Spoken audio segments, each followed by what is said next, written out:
saying this. Stay woke. We are not doing that. They be No. creeping.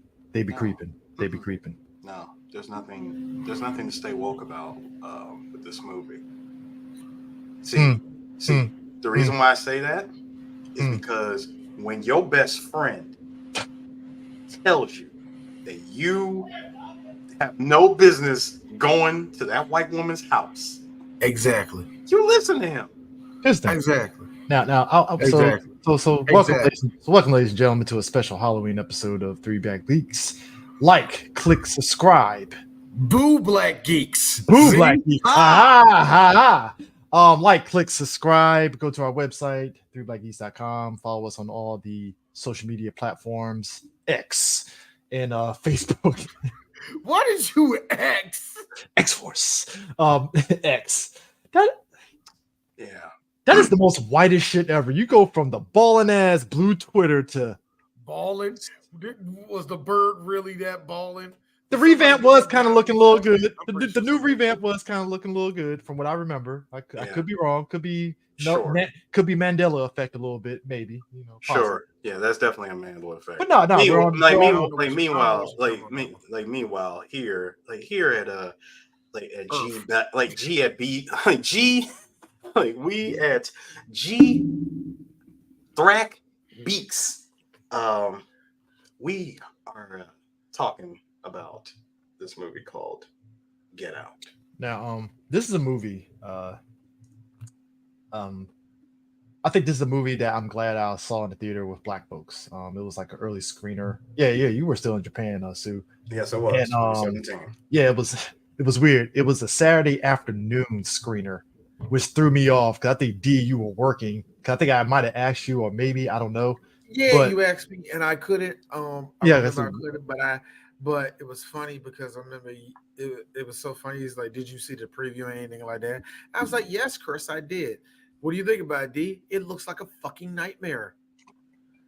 It looks like a fucking Jordan Peele's credit, all his movies, I will give him credit. His trailer's really on the front end look like a whole lot of fucking nothing. So when you see the trailer for Get Out, you're thinking, okay, is this going to turn ugly where all of a sudden he's going to get dragged and beaten on a cross or some dumb shit or whatever, right? The second they showed him looking like that and falling, and I was like, I already knew where it was going. I was like, oh. But being in a theater. This is the nightmare I had when I was in the 8th grade. Yes. No, not 8th grade, the 10th grade. In the 10th grade, I had a nightmare that so I went to Clinton Christian here in DC, and Clinton Christian no longer exists, thank God. But the church was ran by lesser private school. Oh, of course it was ran by white people. And when I say ran by white people, I'm talking all the teachers in the private school were white people. So one time they took us out to this thing. Where was Clinton Christian at again? Where's Clinton Christian at again? Where is it at? It's in by Woodland, by the Woodyard, off of Woodyard Road, man. Back there. Oh, okay. Anyway, my bad. Sorry. So one time we went to some little thing about, all different churches and shit. They all come together for one thing, but it was white. Despite we were like the only batch of black people because everybody that went to Clinton Christian was black. There was no white people that actually went there. All the teachers were white.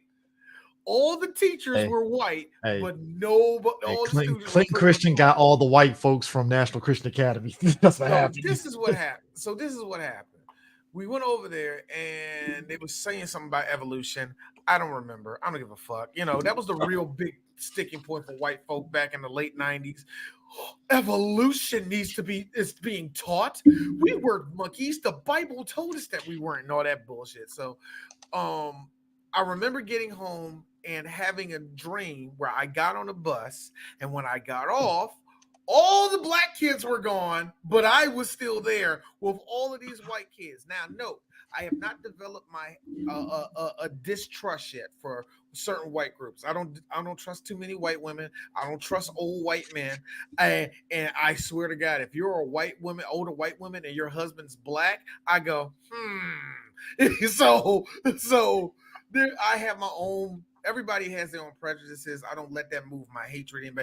Oh, I have a distrust for gay white men too. Yeah, y'all don't make it easy for D. Anyway, so Anyway, I remember having the dream, and I remember them pretty much doing the same thing, giving me something to drink, and I pretty much die or something like that. When I saw the preview of this, Chris, I was like, "Oh, fuck you, Jordan! How did you get in my brain?" Because here's the thing: those That's trailers, scary. It's they scary. show enough, but you're kind of the mystery of how we get there is what makes it interesting. And like, I will say this: I don't know if y'all will agree with me on this. I felt Jordan Peele, his cachet with the black community, maybe it's just online, because he's biracial. There's that thing that we do in the black community where, like, is he really down? Because him and Key and Peele, the jokes and stuff, and everybody's like, they're funny, but like they're not like funny like black people funny. Which I kind of hated that shit, because it's like, no, they're funny. Like, what are we doing here? Like, here's the thing. Nah, they were quick to go with the stereotypical they're not funnier than Dave Chappelle. Yeah, they went with that. That was a juggler move where I'm like, God damn, like the fuck, like they didn't even do anything. Like, I get Dave's beef because Dave had a point. I look up, these niggas doing my show. Like, what the fuck?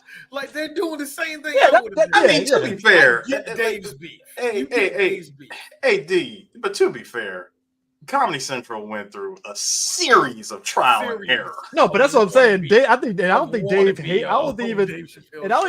hates him. He just hates Comedy Central for that bullshit. God damn, he has no beef with him.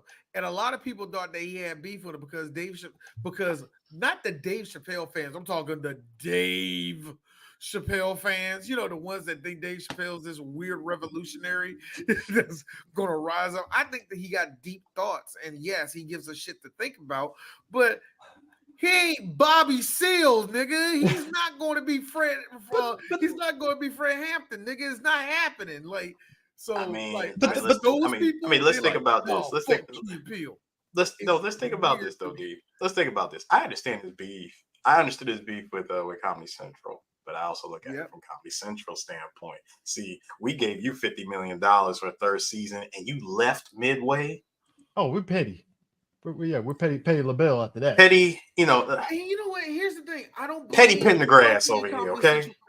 I don't blame Comedy Central for being in their feelings, for saying F you, Dave. We're going to try to repeat your show. We can do it. We got a Mexican version. We got a Jewish version. We got a black version. We got another black version. We got a white version. We got another Jewish version of it. And we're going to try with the black people again. Then Key and Peele showed up after 9 tries. I mean, Key and Peele came after what? Chocolate News? No, Key and Peele came. Oh God, Chocolate News doesn't even deserve it. Eris, I'm glad that you one season only. I'm glad that you mentioned it, but come on, like, stop mentioning it.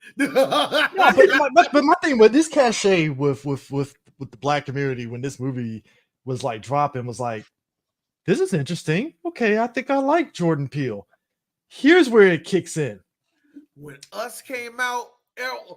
Well, I'm saying with this movie. No, I'm saying this movie. This is where the 50-50 toss-up kicked in this movie, right? The ending. When you see the police sirens, I'm at the Bowie movie theater. All of us black folks immediately, when he looks up at the cop car, I'm like, oh no. Yep. Oh no, Jordan, you're not going to. And as soon as Little Real came out, it was a siren. I swear to you guys, everybody laughed and was like, No. It was See, you don't even see Lil Rel. It's when the door opened. And the door opens. TSA.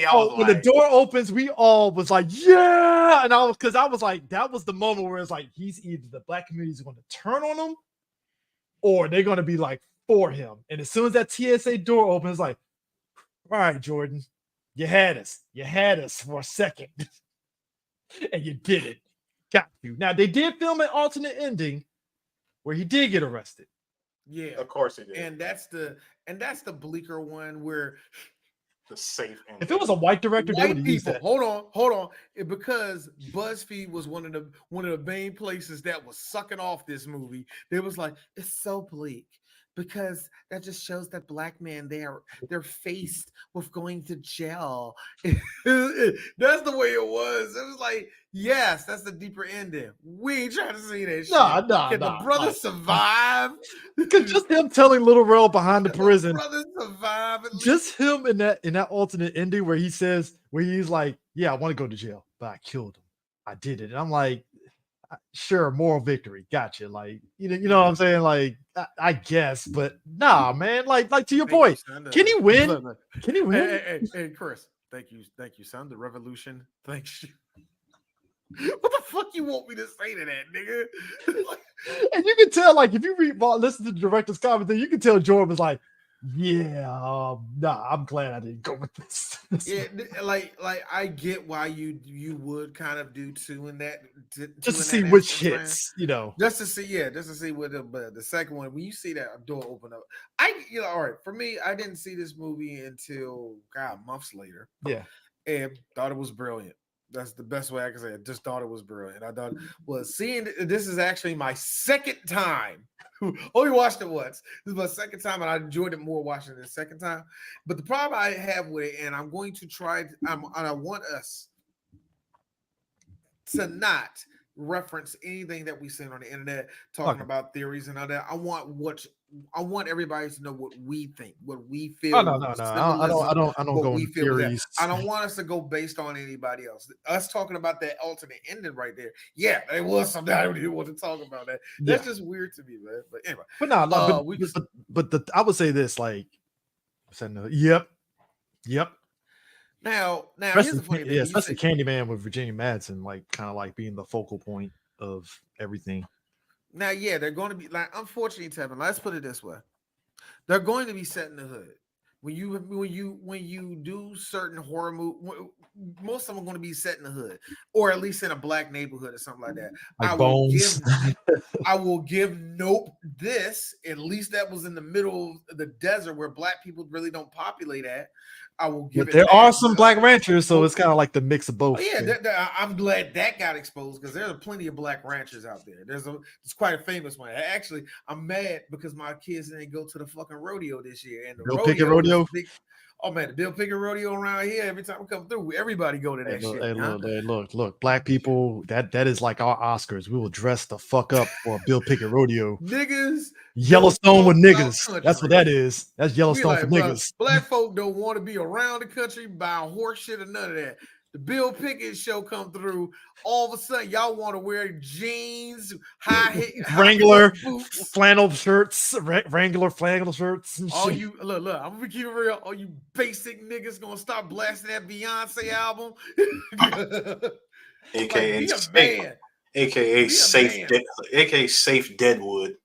I'm sorry, Safe Dixie. That's what you mean, Safe Dixie. I was saying Dixie. No, I was saying Dixie. I was about to say Nigga Stone. Nigga Stone. Come on, man. Be a man. Come up there. Don't break my heart. My heart. Hey, look. Black people, real, nigga. Hey, look. Black people fucks with some white country stars. Hey, come on, man. Come on. Louisiana woman. Listen, man. We get together every time. Hey. Reba McEntire are there, nigga. Think about it. I don't. Shut up. Anyway, I'm just saying. These are things. But thank you. All y'all basic niggas coming out. Like that's not it's a country song. But shut up. But this movie though, I would say this, like there are certain things that I like forgot, and like one of them is, to Dee's point, we were talking offline.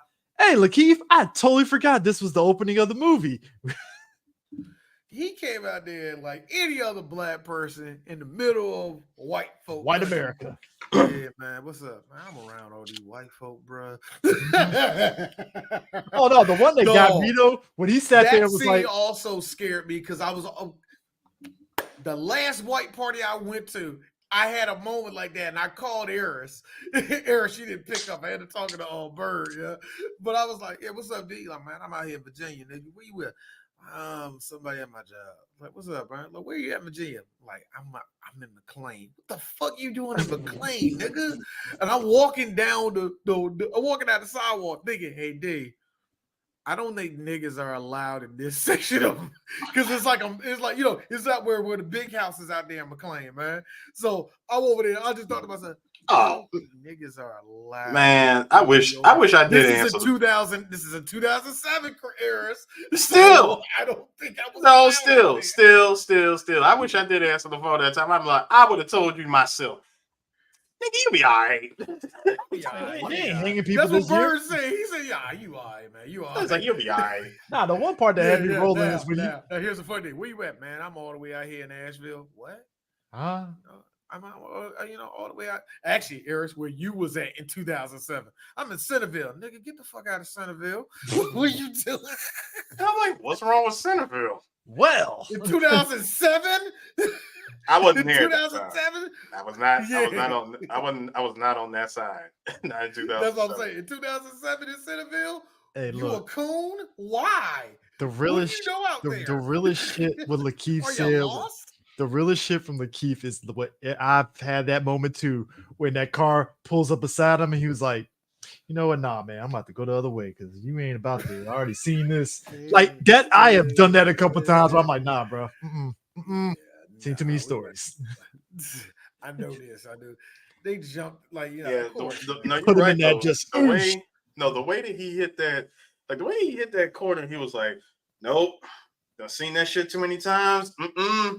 It's okay. Car coming out the corner. All right. Nope. Let me just go the other way. I'm gonna go in the other direction. Driver's side door was open. I was like, oh, and they got your ass. Sorry, brother. Put him in a sleeper hole. Sorry, bro. That man got CQC'd and passed out. Sorry, I had to be you. Sorry, I had to be you getting snuffed out.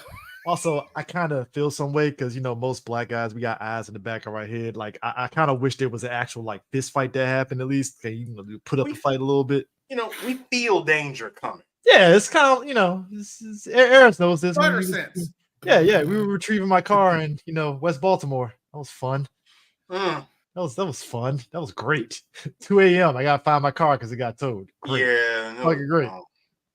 That was so dumb. West Baltimore never changed. Dog, it's like, come on, man. Black dudes we got spider sense. You know, it happens. We got that during slavery. I guess the guy caught slipping because he put him in that quick sleeper hole, and it was like, man, he wasn't prepared. None of that, man. He didn't get the intro to the dude that put on the sleeper hole. So, you know, he didn't see that coming. So we meet our character Chris. Let's talk about symbolism. Chris. Dark Chris. Dark Chris. Yeah, darker Chris. Coco Chris. Mega Chris. Me and this guy is a fusion. Nah. Earrings. Entire earrings. Photography skills of Eris, but the height of Chris. No. I was just about to attack that. Like, here's Chris. Wait a minute. Am I shorter? How the fuck I get shorter? You're like, Chris, you still taller than me. I don't care. Some bullshit. That's some bullshit. No. It's not even the Patari earrings. Hey, Chris, it's not even the Patari earrings. You held out your arm. It's the Piccolo nail shit. You want to still be me? For the most part. All right. Gotta be honest with you, man. I feel very underwhelmed with the fact that Piccolo had like 2 fucking power-ups by literally just cannibalizing people. It's like, all right, cool. Who knew? This man up. Yes. Hey yo, don't shoot. I don't know. Hey, yo, black. Shout out to Eric Vale. You don't like niggas, do you? Anyway, hey, you ever heard? Hold on.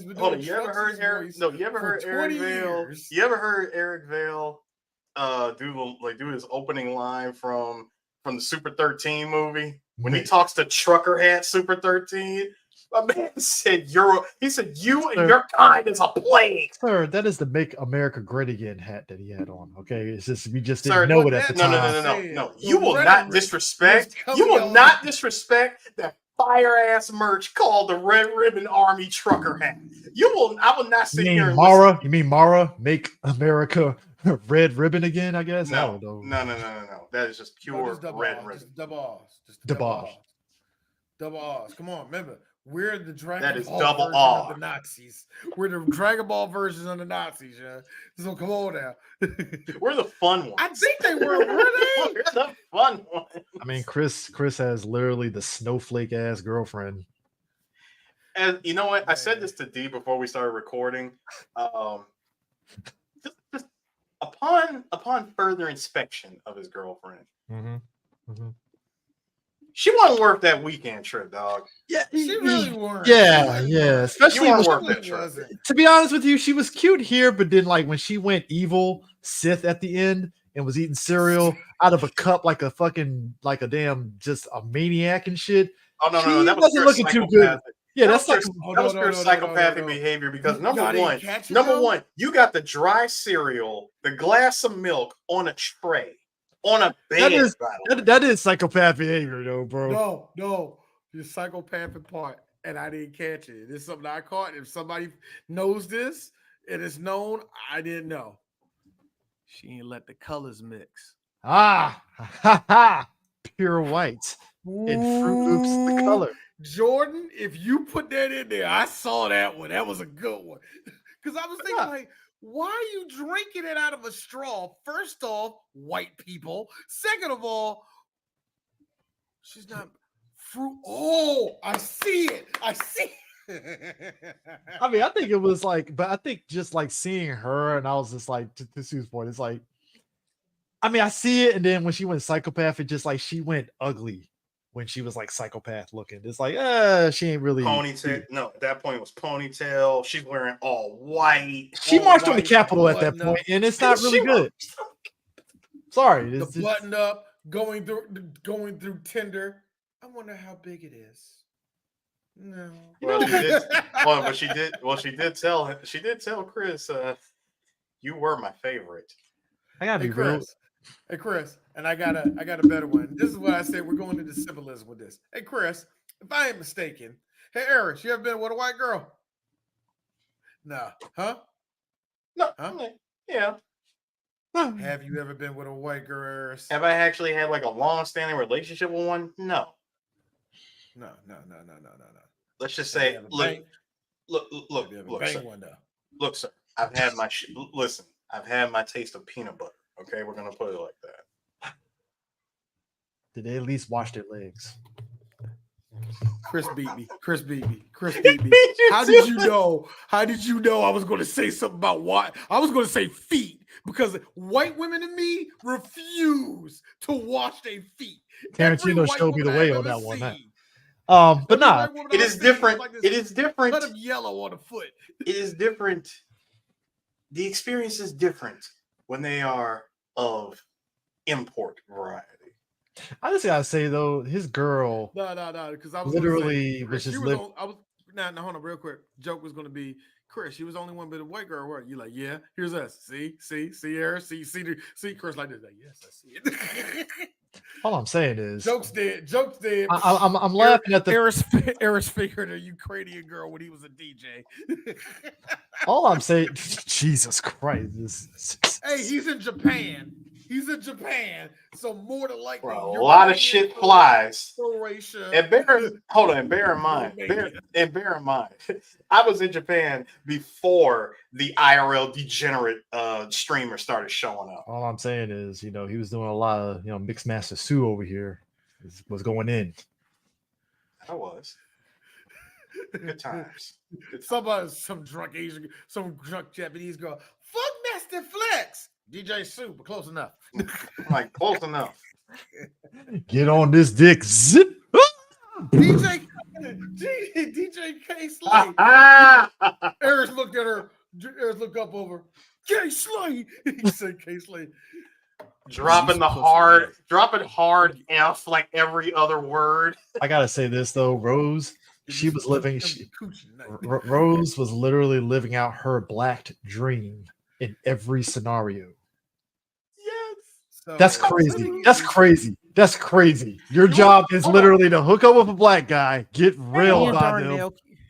Hang on, here's the best part. Will not let you break us up.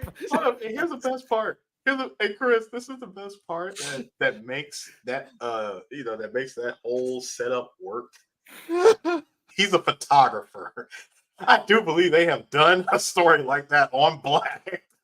All I'm saying is when he was When looking a through black guy is a photographer and he gets to all I'm slam saying, it on a fine white woman. all I'm saying Stop is using that no, term. no. Here's the sick part about it, though. When my man Chris was looking inside the closet and sees the pictures, it really was like the fucking tabs on a black site. Like she was with a rapper, suburban dad, I guess. The student, cool basketball star. Can I get a black Uh, girl? Ooh. Ooh, exotic. Come to find out that the black girl was this one.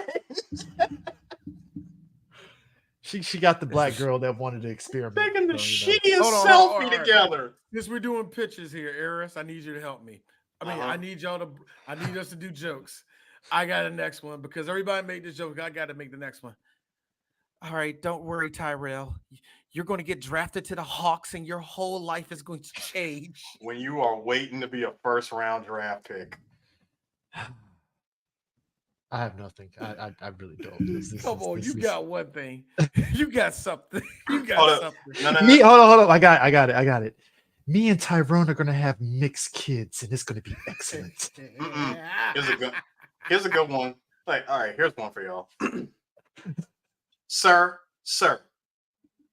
does my boyfriend look like he's satisfied with your meal? I got one. Just think about it, Chris. Our child is going to grow up with the first black Indian president. Hey, a woman. We are what America needs to be. Nah. No one, because she's a white woman. White women do this all the time. They antagonize shit. See, my dad called you a nigger. What are you gonna do about it? You're gonna fight him? You're gonna punch him? You're gonna do something? Stand up for my honor, Tyreek. Tyreek, it's time for you to stand for my honor. I want to keep it real. I know Tiger was catching that hell from his wife every. Why do you think he kept that 9-iron in the trunk? Fight him. Gonna fight him. You're gonna fight him. You're a bitch. You know that, right? Hey, look, man. I think I got another one. just from taking a look at this. He likes my cornbread too. Oh God. See, that's a good one. He likes raisins in his potato salad. Oh God, that's a good one, Chris. Holy shit. Holy shit. We don't eat fried chicken no more. Jabril, this is what Dr. King fought for. Oh, no.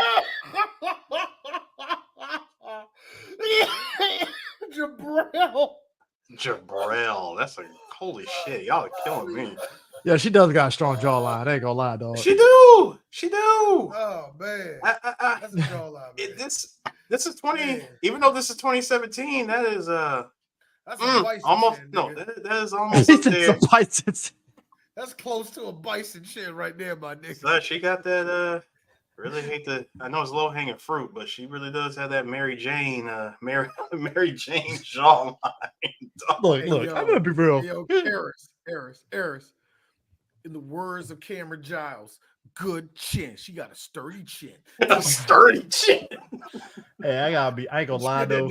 That's a chin that can bench press, nigga. Here's what got me.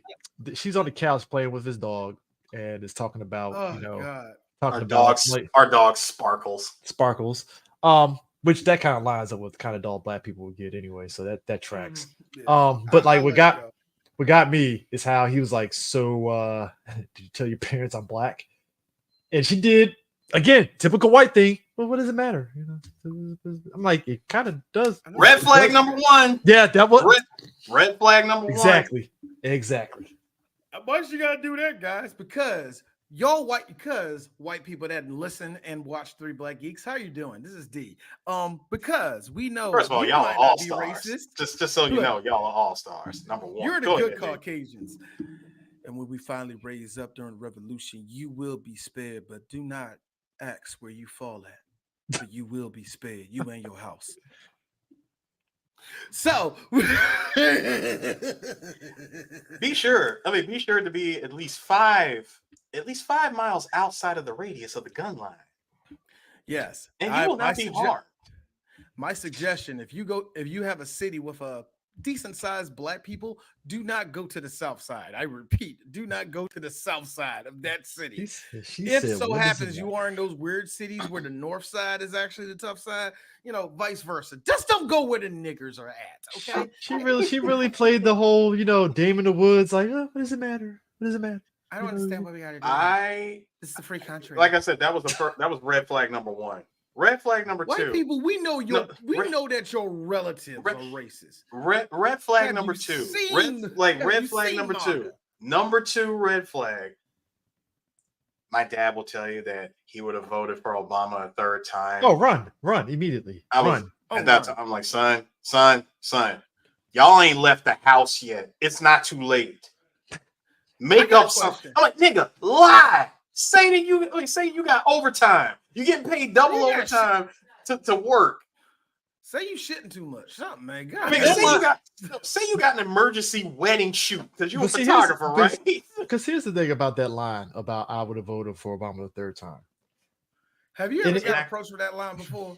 Have any of y'all got approached with that line before? Not really. I have. No, I got a variation. I got a variation of it. I've gotten a variation of that, but not that one specifically. But like, I think it's so. Here's the thing about Obama, right? What I got, I'll be honest with you. What I got. Man, a third time would have been so great. A third term would have been so great. That's what I got. I mean, for me, like my thing with Obama was this: I felt Obama getting elected, white people felt as though they were let off the hook for racism. Oh my God, didn't they? They did. That's where that I would have voted Obama third time because it made them feel. And again, this dickhead Matt Walsh shit. This dickhead Matt Walsh literally came out and was like, "Well, see, systematic racism was over when Obama got elected." And I'm like, that's not how that works. That's not how that works. Like, white men define. How is it that white men define the racism and then have the fucking nerve to go? Oh, we stopped doing that years ago. Like, bear in mind, there were several Titanic-sized ships of y'all that wanted this nigga to lose. And the thing of it is, it's like they had that. Like the Tea Party never existed. Like, come on, man. No, y'all but that's this nigga. What y'all motherfuckers like? He wasn't an American. He's not an American. Y'all went that far. Yeah. They went to the voting booth and was like, "How many of y'all was the white guy or the black guy?" No, hang on. How many of y'all was siding with Trump when he said he needs to show his birth certificate? Well, that you gotta understand, Sue. According to the white people, he was just joking. Sure he was. Trump was just joking. Sure he was. Sure enough. Sure enough, we're on the cusp of January 6th electric boogaloo. So exactly. And this dude, like, here's what to me, it's the backhandedness to us black people when you say shit like that. Because that's the stuff. Because think about it. White people have this center mass. Hold on, choppers hanging. Anyway, white people. I am taking the shot. Somebody needs to just put the Vietnam helicopter on Ashley Babbitt's like in the background when she got shot. Just the MASH Vietnam helicopter thing playing. I'm sorry, like. Nigga, when that's just fucked up, but like, nigga, when your save point don't load, nigga. She had to revive logo. She had to revive arrow over her that whole time. Nah, dog, the game was corrupt. The game was corrupt at that point. Nah, dog, the game was corrupt. She played on logging out the server at once. That shit was logged out. Sir, she was professional mode. Chris Redfield in Resident Evil 5. That is permadeath. That's permadeath, sir. That's Last of Us grounded mode. You're dead. Uncharted crushing. Get punched upside the head. Oh, Drake, no. You get punched. Bro, you get punched. You start. No. You get punched. Wait. No. If it's a light punch, you see gray. If it's that hard ass Superman punch, oh nigga, you gone. Oh man, look. You start from the beginning of the chapter. 6 of the Wasp. Part 2. Yes, January 6th, part 2. January 6th of the Wasp, the Dark World. January 6th, Endgame. Look, all I'm saying is, if January I don't see 6 Revolutions. January 6th, Reloaded. That's what it is, actually. January 6th, January 6th Endgame. It'd be a literal Endgame if I see if I don't see a black Capitol policeman with an M4, I'm just saying on the roof. He's gotta be on the roof. Gotta be on the roof.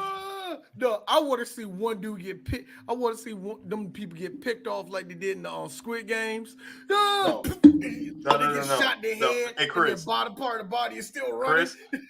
Chris, if he's not on the roof with an M4 with a scope this big, that big, it's got to be that big. The quickening.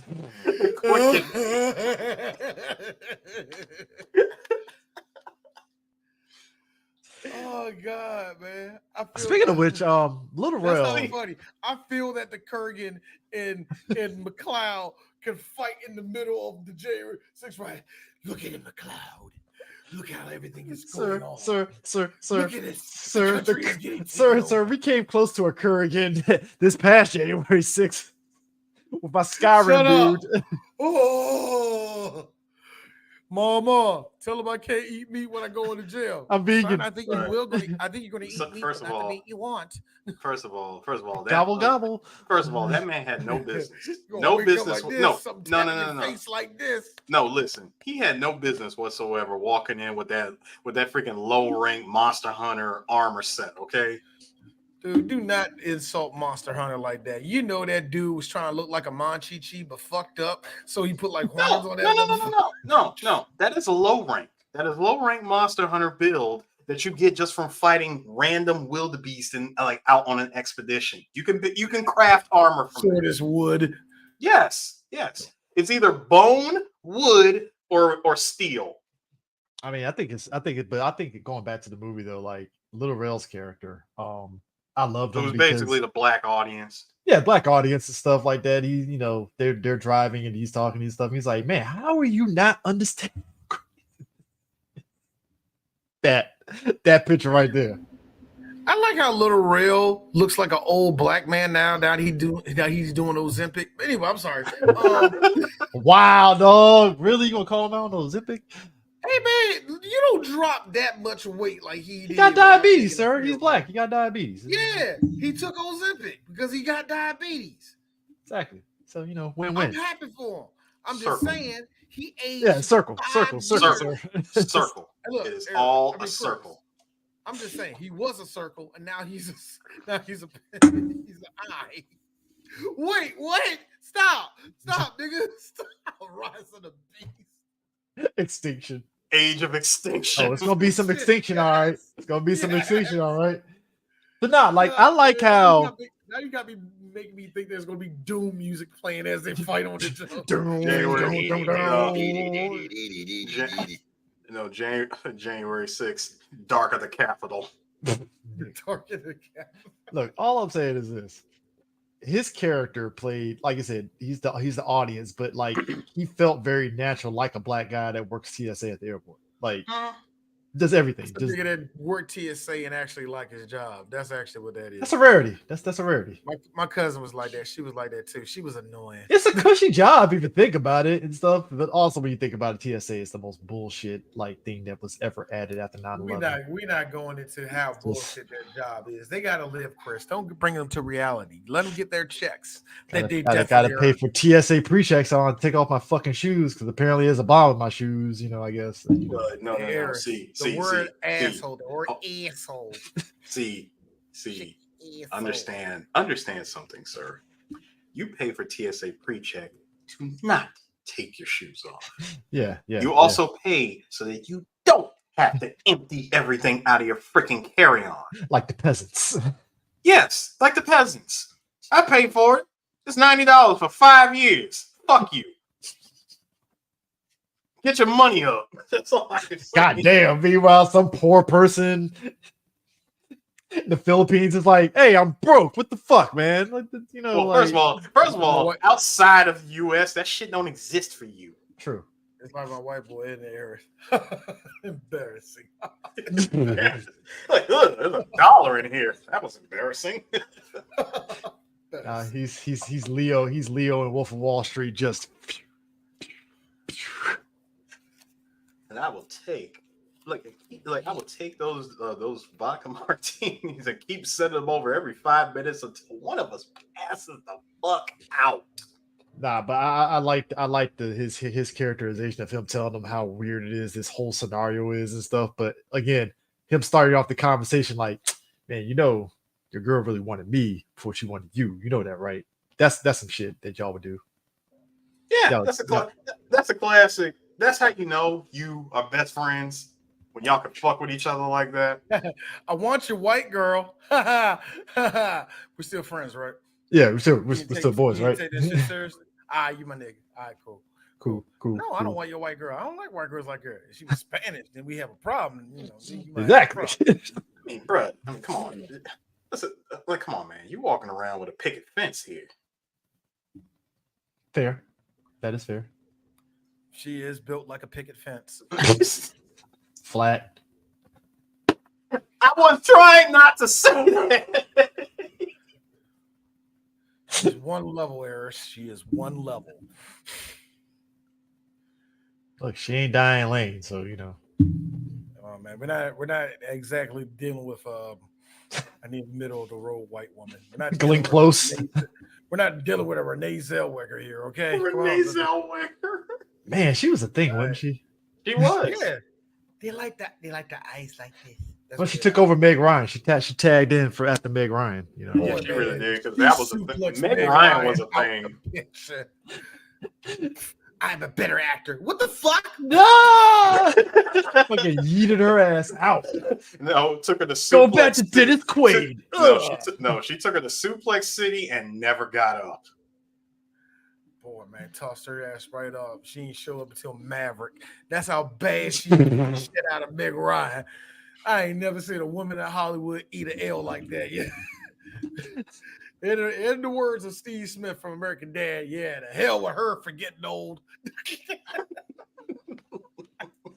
Top Gun Maverick was like, fuck you, we're not putting her ass in this fucking movie. Nope. Oh my God. They could have put Meg Ryan in the movie. They were like, nah, she did. Nah, she cool. Like, she all right. We'll settle on Jennifer Connelly. We'll pay you the residual. We'll pay you for the residuals for archive footage. How about that? Is that a good compromise? All right, cool. I feel like Meg Ryan retired years ago, and her agent has been really shitty and just made everybody assume that she still can do work. I kind of feel some way that she's not in Hallmark movies, because that's usually like the next step where you kind of sit at for a while. I feel as though fuck you. No, put me in a regular movie. She's looking at the president of Hallmark. Man, go fuck yourself. Law and Order. Y'all don't want me in Law and Order. Man, I put man, I ain't been on an episode of NCIS, man. Y'all dirty. But I do feel like Meg Ryan said I would never do TV. Either put me on a major network or leave me alone. I feel that she said I would never do TV, and when she tried to do TV, there was one executive. Don't give her shit. Don't give her shit. You know, I think you know where I you're not even a background character. You know where I felt that it went bad for Meg Ryan. I don't know if that's her to blame. Kate and Leopold. You got, huh? Kate and Leopold. QAnon January 6th. QAnon January 6th.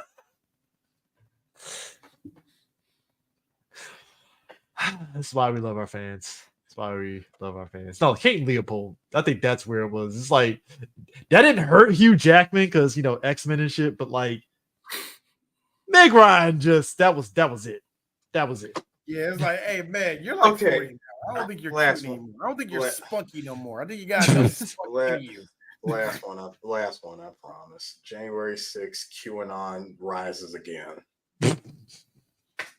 that the New South is rising again? Might as well be. Oh, side note, since you mentioned Meg Ryan, apparently Russell Crowe and Dennis Quaid were beefing because Meg Ryan left Dennis Quaid for Russell Crowe. He never got over it. I forgot what movie they were in, but apparently they kindled a relationship on the movie set, and Dennis Quaid was feeling some way like the fuck, and yeah, it was awkward. But you know what? Getting back to the movie, you want to know something that was something I wished had happened, but I don't think the game was out at the time. What I wished had happened was when when things finally started to get like really uncomfortable for Chris. I wish that the father would have just came in the room just from out of nowhere, and he just hear, "Welcome to the family, son." And he just punches him. Hey, let me tell you something. Like when knocked his ass out. Look. The Armitage family is the most white bread family ever. Like the dad, as Rose said, oh, my dad's gonna tell you about he can vote Obama for a third time. Just watch out. He's very like buttering it on of like, oh man, my grandfather, he didn't take part in the track team because of Jesse Owens, but that fucking Aryan Hitler, and I'm like, okay, you kind of laying it on thick there, buddy. You laying it on way too thick, buddy boy. The other thing that set me off was, oh God, what did he say? Not voting for Obama a third time, because since the girlfriend brought up, I said that was red flag number 2. Red flag number 3. 1 foot out the car. Chris, my man. Get back in the car, dog. They can't say my nigga, so they gotta say my man. My man. No, he got too comfortable saying my man. He said my man at least 5 times before they even got in the house. Talk about. Let me tell you something. I think we unlocked Eris's beak with white people. The little anime vein with white people. Hey, Eris, my man. Yeah. I'm already uncomfortable. Look, Eric, look. I already know there's a glaze. I recognize the glaze. I recognize I gotta make it through this day. Look, so I get it. That's what I said. But it's funny that I know one of yours. It's my man. No, that was red flag number 3. Because the way you said it, Eris, it came from here. Also, I'm speaking from experience. But we have to recognize that Mr. Armitage saw Chris and was like this immediately internally. Yes. Oh, he was. Thank you, Kevin. Oh no, it is. Like, look, you know what was funny? If y'all remember Crank Acres, there was like the white puppet that kept saying my man in the most whitest way possible. That's what it reminded me of. Like, my man. I'm like, nah. Because I knew there was a lot of like symbolism in this movie. I tried to look up the name Armitage to see if Armitage was attached to anything. And the only thing I found was that it's a white last name. It is like call me nigga. England. White. There is no it came from England. They killed Native Americans like white. No, more like they. No. More like they. No, hold on, D. More like they sent somebody over there to kill them. No, Eric, Boston Tea Party white. Yes. No, this type of white. I don't like those mountain niggas. We're called Scottish. We don't like you mountain niggas. That type of white. That's the type of white we're basically if you exist anywhere outside of England, hard R. Everyone gets the hard R. If you in Glasgow, you went too far. Then you got Mrs. Like it is so funny. It is so funny to hear, and I don't know how it is now, but older English TV shows fucking hated the Scottish. I don't know. All I'm saying is white on white beef is just interesting because I'm like, you're both white here, so this is just a class situation, honestly. True story, Eric, Chris. I saw this leftist talking about how this leftist was talking about how liberals are fucking it up, and I was like, this white on white crime is bad. this chapel gonna come back to me and say, I'm actually Persian, so I don't know where you're coming from with this. The politics that you're doing is white people problems. Yes, it involves black. It involves all different colors. But at the end of the day, this is some white people shit. First world problems. Anyway. Hey, look, all I'm saying is Mrs. Armitage, she's a psychiatrist.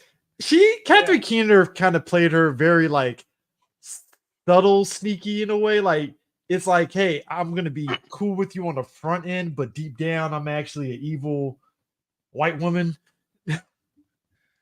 She looked like she has a problem. This picture right here clearly says the mother is in charge. She's running the whole thing. The mother clutches her purse in a department store when she sees black people. Yeah, no, the mother gets off the elevator when she sees black people. It's like immediately. Yes. All right. Sounds like early 90s Tyson's Corner vibes. Oh yes. Early 90s, bro. Hey, look. All I'm saying is, go ahead. I'm sorry, real quick. You ever be like in a restaurant and black people see each other, that we know each other, and we get loud because we're like, "Hey, nigga, what you doing?" The face she's making, like, okay, what are they doing? What is this commotion? What's the commotion they're making? What is DeMarcus doing? Okay, concerned. I was just gonna say concerned in Loudoun County. Look. You gotta understand, folks. In the PG County area, I live in Culpeper, Virginia. White people, like, people don't understand. Like, black people for PG County going to, like, I'm not even gonna say Pentagon City because government folks, black, white, whoever went to Pentagon City, but Tyson's Corner. Plus, that place smells like piss. But back in the 90s, black people going to Tyson's Corner, it was like this big anomaly because Tyson's Corner at that time was like white as fuck. So even as a kid, it's like, are there other black people here? And it's like, okay, there's other black people here. Like, that's what Tyson's Corner was back in the day, like when I went. And then over time, obviously, more black people. Boy. Yeah. But back in the day, white people hear black men going, boy, you better stop that. That crap. White people have this look like, okay, what are they loud? What's going on? Black world, girl, what you got? I'm not. When black women do that little kick in, right? White women. So you're always like, okay. I just want to. Is that a threat? I just want to know what no, I'm not telling you to stop. I just want to know. I don't understand the joke. I don't understand understand what's so funny. Like, we were all at one volume, and you just got loud all of a sudden. Hey, I gotta be real. Did we all have that? Oh my gosh, should I run? I gotta be honest with you. Did we all have that moment at San Diego Comic-Con? All of us in the black press box had a moment, and some of the white people that were like press folks looked at us like, "What's the joke? I don't understand. I want to be part of the joke." I think I saw one of them clutch his camera. I know, right? Was that especially when the lights 2018, especially when the lights went down.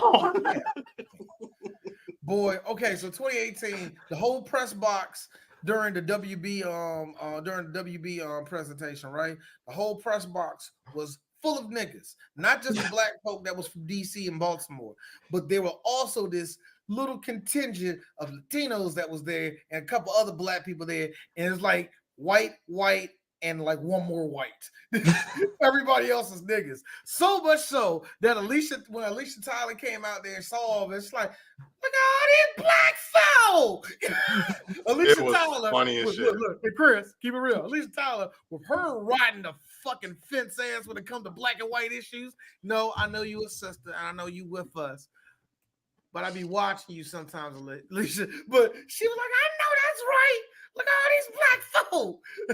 Like, so it's funny how white people's like, we wanted to be included too. No, we like Marvel. We like I like Godzilla. I like Godzilla. Let him fight. Let him fight. It, maybe Johnny Depp is here. Who knows? Rape. I like how we made that whole to do when Johnny Depp showed up, and they were like, "Yo, Amber Heard, right?" Oh no, I nudged Sue. Was cracking. I nudged Sue, and Sue nudged D, and I was like, "Bro, You could hear a pin drop Best when Johnny came part out. though. Best part though. If Johnny went upside her head, he had a reason to. No, hold on, no, hold on, no, Knock but the hold shit on, out no. of my head. Little did we know at the same time, Ezra Miller's ass was doing some fucked up shit. Ezra Miller had a little kid wrapped up in his room. We're going to Disneyland tomorrow. What are you talking about? But Johnny Depp is evil. Johnny Depp is evil. Look, I love and not it just because any kind of hold on, not not just any kind of rap though, nigga. It was the Andy strapped to the bed scene from Child's Play 2. Man, you ain't going nowhere. I am the Flash. Actually, I think that's Batman you're doing. I am the Flash. why is he doing the growl? I am the I knight. am the Flash. I am the knight. Oh, He did it's Batman. It's Batman. It's Batman. Well, hold on. He did take Batman's costume and painted it red. Zack Snyder will pay for his crimes for that bullshit. Let me tell you, man. Look, You ruined 89 Batman's suit. Just make a fucking Wish version of the Flash suit. Wish version. Oh, she did do Armitage, didn't she? Yeah, Oh man, yeah, man. What was Armitage about? An android. Yeah, it was an android. Well, I always saw that pair with Spriggan and like the anime double feature and shit on. No, Armitage was Ghost in the Shell. We got Ghost in the Shell at home. Wait a minute, but she got pregnant at the end, and they were trying to kill. You know what? That movie didn't make it a lot of sense. Here's the funny part. Sega many years later did a video game structured around androids being able to birth kids, and it was actually really good. Really good. A lot of allegories of racism and slavery. Really good. Mm-hmm. Wait a minute. So they redid Blade Runner with action of the people behind Yakuza games. They if you know their sensibilities on action and stuff, it kind of hit in that same wheelhouse. Like gruff Japanese main character, and then his gang of the Rainbow Coalition. Yes. A Scotsman, a black man who's clearly from New York. Now, I got a question. I don't think has any of us been in a situation where you met the white parents before? I went, whether it be through a friend, whether it be you meet your friend's parents or girlfriend. College. One of the guys my first year, he graduated that same year. He invited us to his graduation cookout and met his family. He lived over in Hampstead, Maryland, over on that. And if you know Hampstead, it's white as fuck out there. But his family was there, cool as hell. I think his aunt. I was talking to his aunt, and she was like the Catherine Keener thing, but she did this thing to me, and I was laughing, but internally I was like, kill me now. You speak very well. I shit you not. I died a little inside. She did not. Yes, she did. You got hit when you speak very well. I died internally in that moment and laughed like, "Hi, yeah, it was great. Great. Because we were talking politics, because I think it was right around that, like, Obama got elected and all that stuff. So yeah. Thank you. Yeah. I only got that. It's like I ain't never got that before. Woof. I ain't never got that one before. You speak very well. I got that from more black people, which is almost an insult a little bit, but that's some respectability politics ass shit right there. Look, we do come from a generation where we had to say words correctly, and I used to say streets always wrong.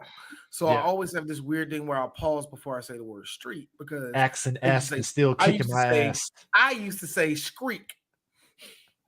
Nah, and my mom treated it like I was writing with the wrong hand. How dare you? She speak proper English. She thought you were doing this to the word, writing like this with your whole fist.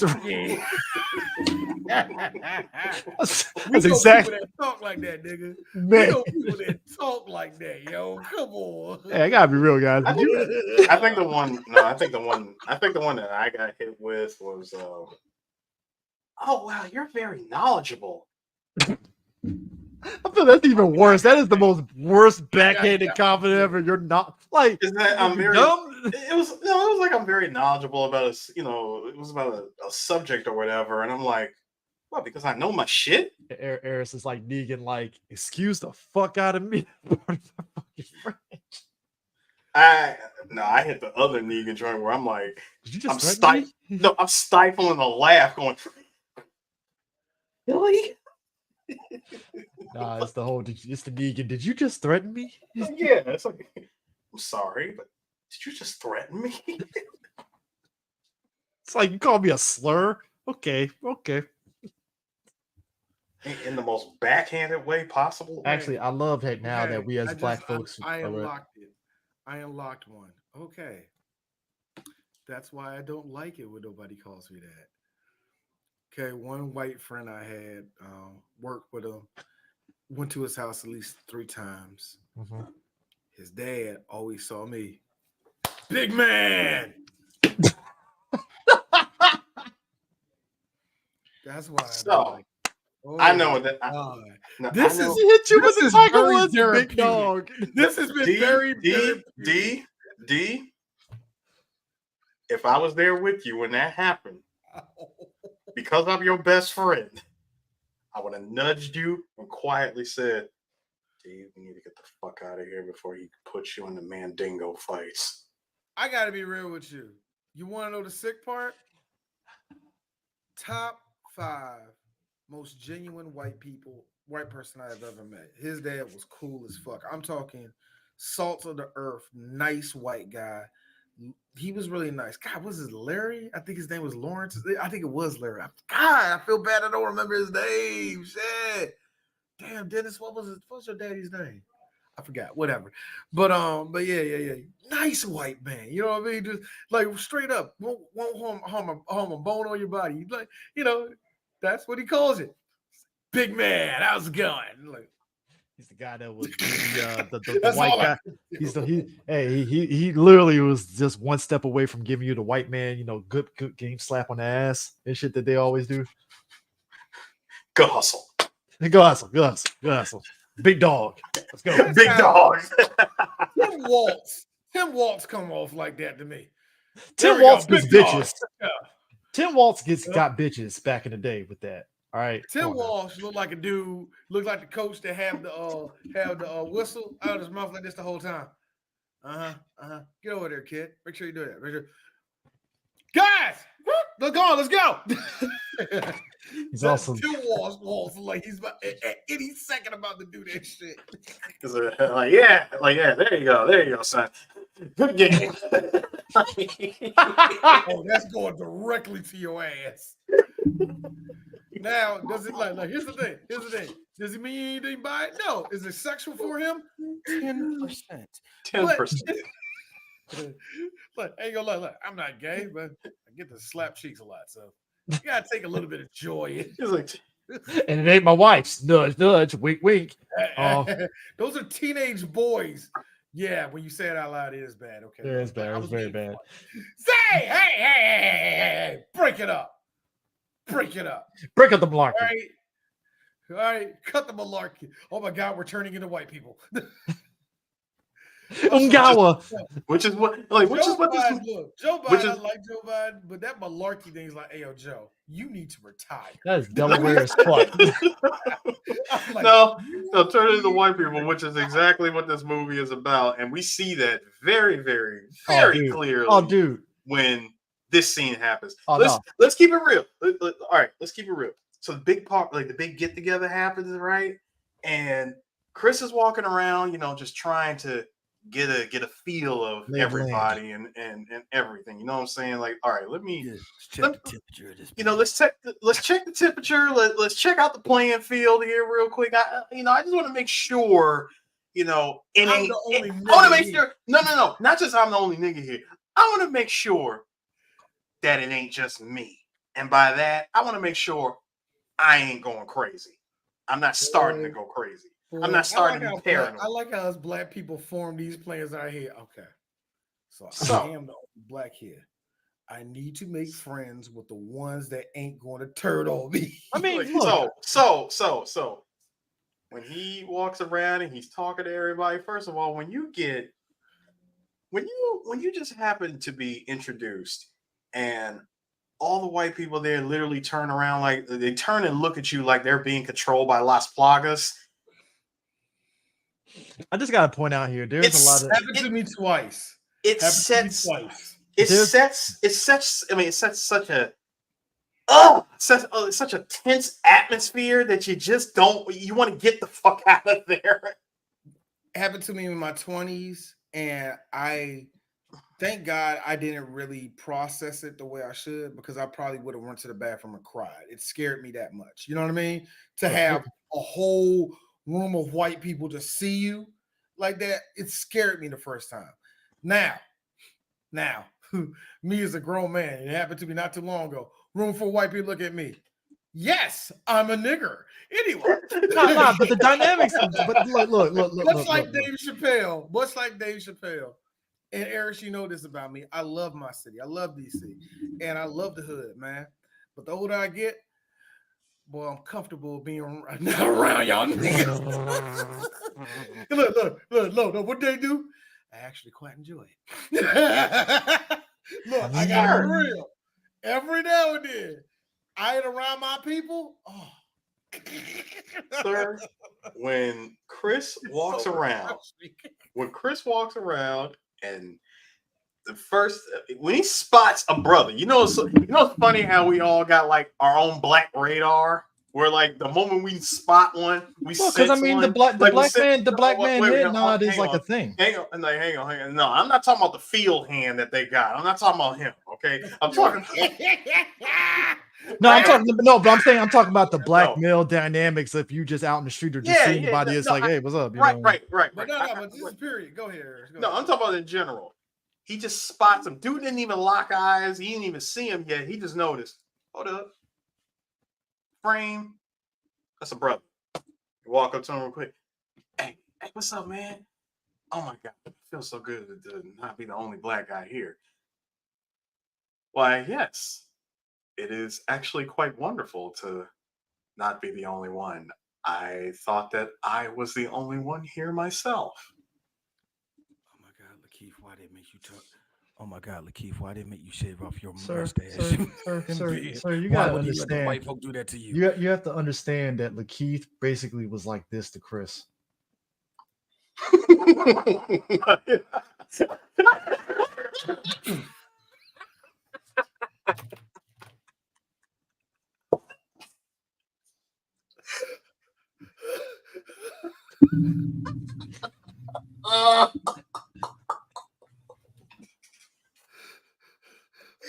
People like geeks would be right. Habibi firebombing got a missile tuck. If them robbers come through, then I guarantee they give it up. Lifestyle huge, this basic bitch, she in the little stuff. Hit a bucket, shit, I'm getting clutch. Monkey spot a. Okay. Yes. That's what happens. But you know what? Here's the thing. Like, oh damn, he broke it. But I will say this though. I think that's what makes this whole thing weird, because it's okay. It kind of ties into this idea of like white people want to be us, but they don't understand the ebbs and flows of what makes black people. So it's like, okay, Exactly. You're in the body of this black guy, but you're not really moving like an actual black person. You're just you're being a white guy inside this black body, and you're still not really blending in with other black folks. If you need a like an anime version of explaining this, it's like when Captain Ginyu took over the body of Goku. Yeah. Motherfucker didn't know how to use it. He couldn't even use it to its full potential. It's the grandfather running around in the groundskeeper's body and stuff because he's doing nightly jogs and speeding, which I'm like, that is the most white man run. Like, like that shit. I'm like, I don't know a single black guy that runs like that. I don't know. I love at full sprint, by the way. I love how that was memed. Oh yeah. Hard. I mean, because it's the most he's running full. A big black man running towards you is kind of like, the fuck is going on? Like, and I love that scene, right? And then when he just dives 90 degrees to the right, and it's like, the fuck? Now, hold on. Now, Daniel Kaluuya, nigga, you play soccer, so you should have this instinct. But most American black dudes, because we all play football at least once or twice in our life, square up. Try to get ready to see where you about to dodge. Pojuke. The Pojuke. It's like you play football or you played basketball, so you already know where a yank is coming. So like, what this nigga about to do? What you been? Nah, nigga, I ain't dropping my cigarette. What you about? Hey, Kaluuya. I love black folk. Look, I love black folk who are addicted to cigarettes that does this shit. I ain't dropping this shit, nigga.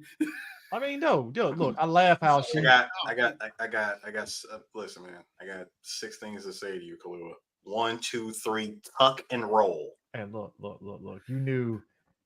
Thank you, dog. I was trying to figure out where I saw that nigga before. Yeah. Snowfall. Yeah, that was. Yeah, Drake, he was the noble cop, the one of the good ones, one of the good cops, the good cop that wanted to get these drugs off these streets. But did he die? Yeah. Oh yeah. Motherfucking that dude killed him. Killed him, and gaslit the fuck out of his daughter for the whole fucking series. Yes.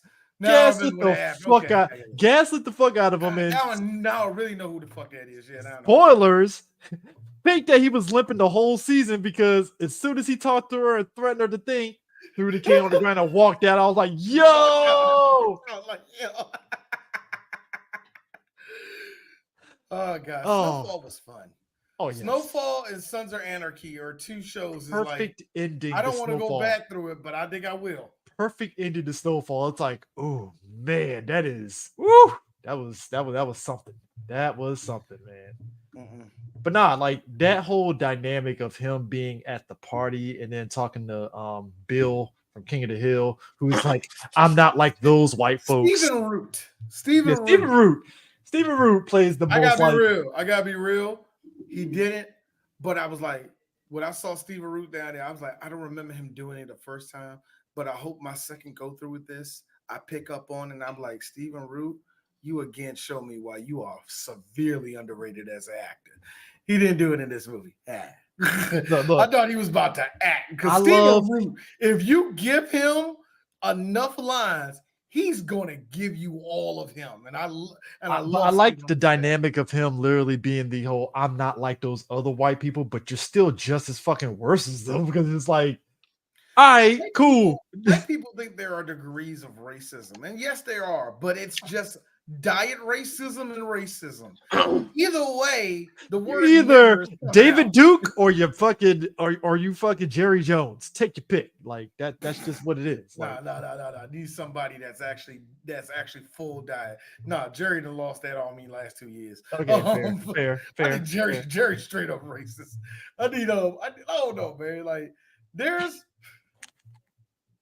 Geraldo. Look, see, it's funny. This also made me realize that there are people that have this assumption that they can't be lumped in with other races, even though that they swim in not only just white privilege, but they swim in the benefit of racism. And a lot of them do. And a lot of them like, I never called no guy a nigger before. You just internally you did. No. Right there when you say that, it's like, I never called him a nigger before. You just did. I got a question. Is Don Imus the diet racist, or is Don Imus was a diet racist because he said nappy-headed girls? That's what I'm saying. And the funny thing is, but Patrice O'Neal said, like, I mean, he's right. If girls were nappy-headed, like, it's just it's the messenger, not the message. Patrice, you gotta understand. See, just the way he said this shit. It ain't so much that the bitches got nappy head. Come on, shut up. Y'all know what they do. They play basketball. What's gonna be straight? I was like, the rationale was right. It's like, yeah, it's the messenger more than the message. But you're right. Yeah, you gotta understand. It's the way he said this shit. It ain't so much. Don Imus was no white man. Fuck that shit. This is just me saying what it is. This is why black people kill me with, we don't need Dave Chappelle. We need Patrice O'Neal. No, you don't.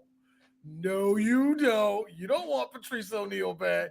If he woke up today, you know what that nigga would say? Man, fucking kill me, man. Come on.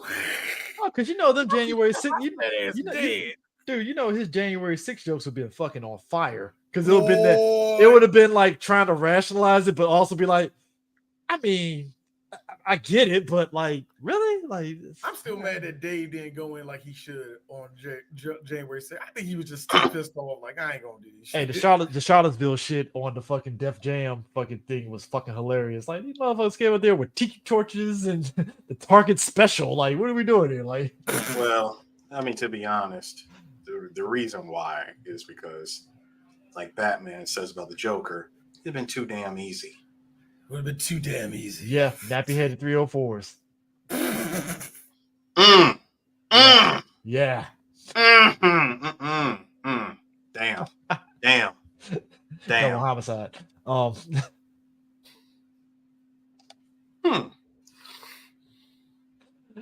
Nah, I think what was hilarious is I am like, so sick of you putting up that self-hating black man. he's black. Sudanese, sir. Sudanese. I said black man. I ain't say I ain't say him. Oh, you So, talking, yeah. you talking about the shorter one. Yeah. Barbados fats. Barbados fats. I get the reference. Barbados lard. I don't know what you want to call it. Hey, bro, I just love that ultimately Steven Root's guy was just like, oh, I just need eyes. I'm like, motherfucker, you could have went to an eye place and got eye surgery replacement and you've been able to see. What No. I need a black man. Like, that was understanding. You not understanding this. See, I often think said I don't care if they're black, white. I'm like, but just still, like, you know what I'm saying? Like, you know they ain't gonna be white eyes. Why? Because white people ain't got eyesight like niggas got. Personally, be honest with you, if you wanted people with good eyesight, the Native Americans would be perfect there. Come on, man. You know, they still got it embedded in them, man. Well, you know, the Native Americans would be perfect for you. Oops. Well, no. You know, the Armitage family saw Chris and was like, I see here on your ancestry, you're about a 1/16 Cherokee. Close enough. I think it's. I think he's not exactly. He's a perfect specimen. Hey, you know, it's bad enough that the NFL and the NBA. I say not exactly because he doesn't know how to do it. Hey, look, real talk. Like homegirl's brother. You know how to do MMA. Hey, I gotta be real. You know what gave me? You know what? That is every white guy with no personality. I gotta be. You know what gave me the ick? I hate saying that term, but fuck it, it's new age ick, whatever. When that white lady was filling up on Chris and said, "Hey, is it really that big?" I had a moment like that, and that's probably. I had a moment like that I had that moment at a party, and I think at that moment I was like, I don't like white women anymore. I don't like because it look, it's one thing as a guy to be objectified by black women, and it's like, all right, cool, dope. Wait a minute, Chris. Does this go into that does it go into that shit that we were talking about where you said I don't like the fetishization of a female cop handcuffing a black man just to fuck him. That was deep. Yeah, like that was me. Yeah, that was deep. That wasn't me. That was deep. I absolutely hate that. Yeah, I tied you up, Tyrone. Guess you want to get out of jail? You gotta fuck me. You're like, that's what that is to me. Like, yo, white lady. That is a weird ass power fantasy right there. Because it's like I would see it coming, and because we got no, because here's my thing. It's like being objectified as a guy, like there is a measure of hey, confidence boosting thing, right? It's just like when white women do it, it's just like, white women do it in a way that's just like, I don't even like this shit. It's like, my God brother got the worst. My God brother got well, like they're cooking, they don't put any flavor on it. My God brother got the worst. He said he went to a Hollywood I'll be here party all week. one time. Anyway, Eric. all week. I got it for you. My God brother went to a Hollywood party one time, right? And he was talking with him and his boy was talking to a friend, one of their friends that was there. No, he said we were like the only two black guys there. This old white guy come up there, is like, oh, so did the Mandingos show up?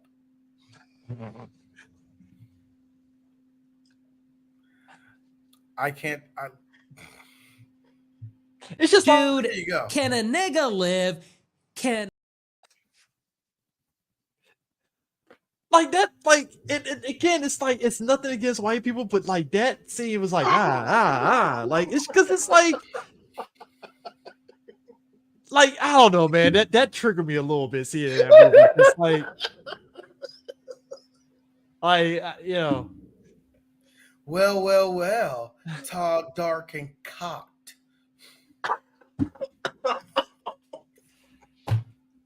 what's white people, it's dick, not cock. What are we doing here? White girls. I still laugh because yes, I believe This turned into a band podcast now. Now it's bad. Now it's bad. Yes, it did.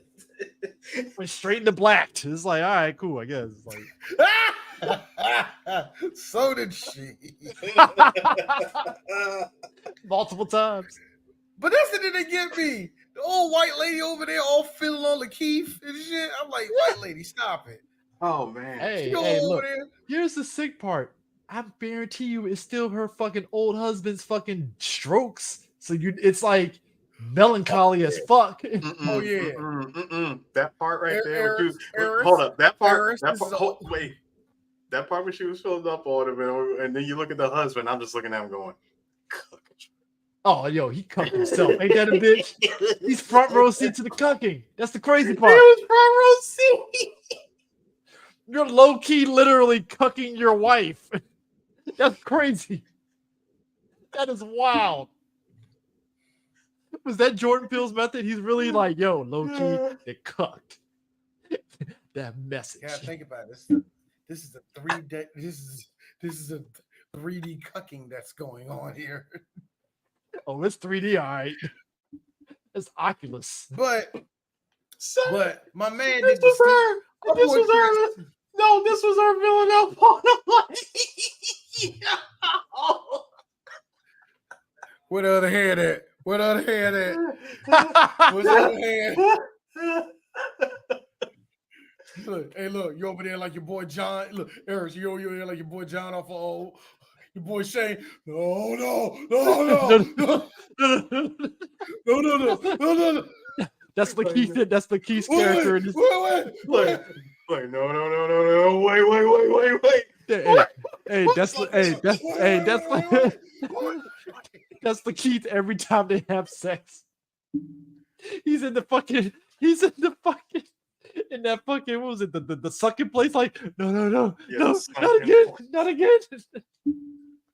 I don't want to see every that night. vagina This again. is the look of a man. Yes, This is the thank look you. of a man.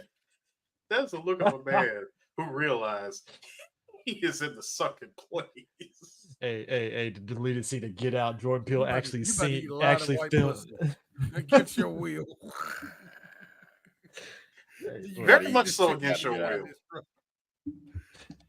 Hey man, Oh my look. I like how just one thing that got me was your boy Chris did what everybody else would do. Man, look at this nigga right here. Oh shit. The flash went off. The click. now here's the thing about that. All of a sudden you saw blood. Get out. Now here's my thing. Now here's what's interesting. I have to imagine that it's based off of whatever they were at in their head before they got the thing. So, because him saying "get out," like compare that to my man at the end where he was very calm, like "give me the gun, I want to do it myself." Like it was very calm, right? Compared to Lakeith, and I have to imagine what if Lakeith was actually calm, like, "Hey man, let's talk," and did like would it like how much of that would have changed the dynamics of the ending of the movie? Well, hang on. I I got you. No, let's yeah. No, you go first. Oh, okay. I'm sorry. Oh, yeah. So my version of this would have been real quick. Number one, that would have never worked because you can never have two blacks interacting with one another in front of a mass group of these white people. Somebody in a major Eric, Hollywood look, studio actually probably these are said that fail shit in a safes. meeting. But these are the fail safes that you get when you have black people working for this thing. See, we see the things that whites don't.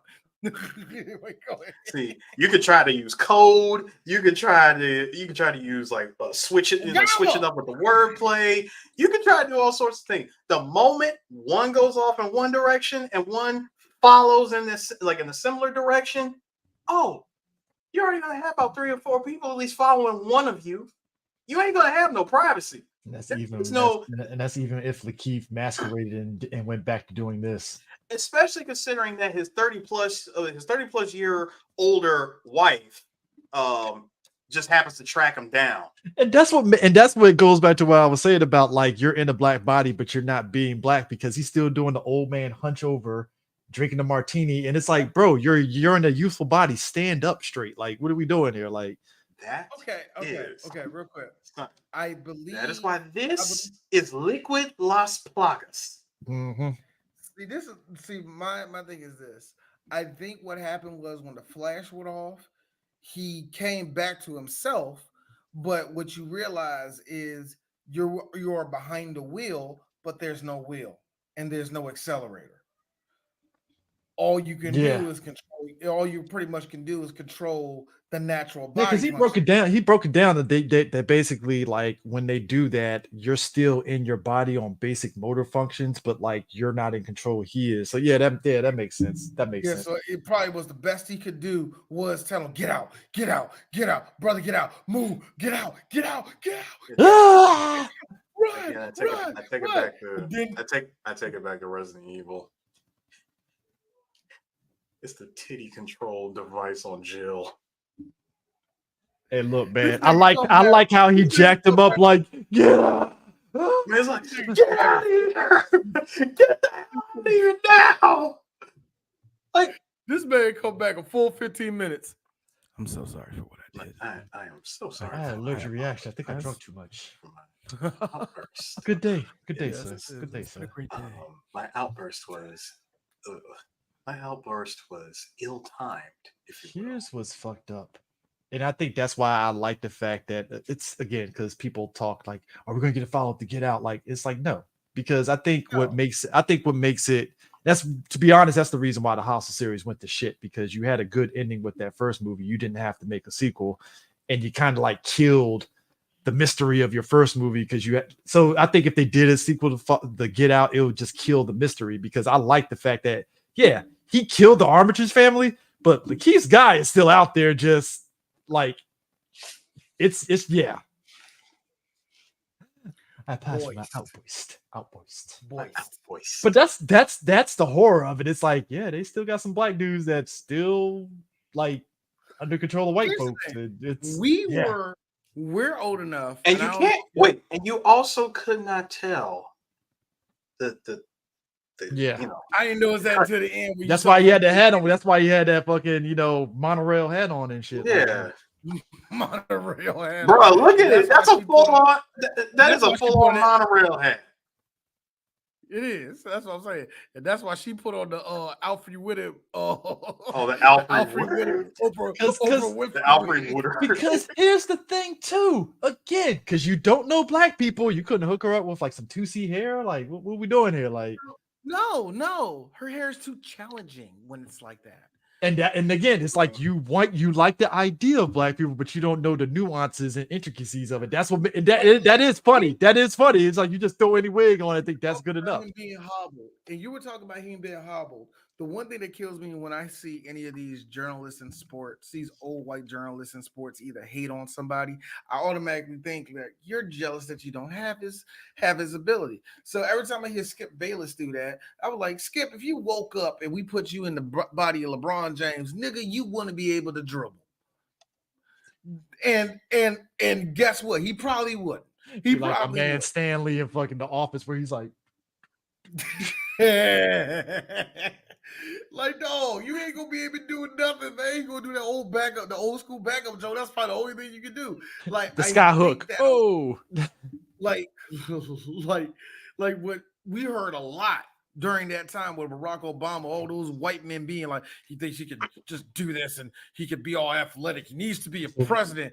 I'm thinking to myself, you would kill if you woke up in the body of a Barack Hussein James Obama. But also, they don't bring up the James name because also, that made him let's too be real. American. Let's be real. Also, white people are jealous that like 1 in a million white people have actual athleticism.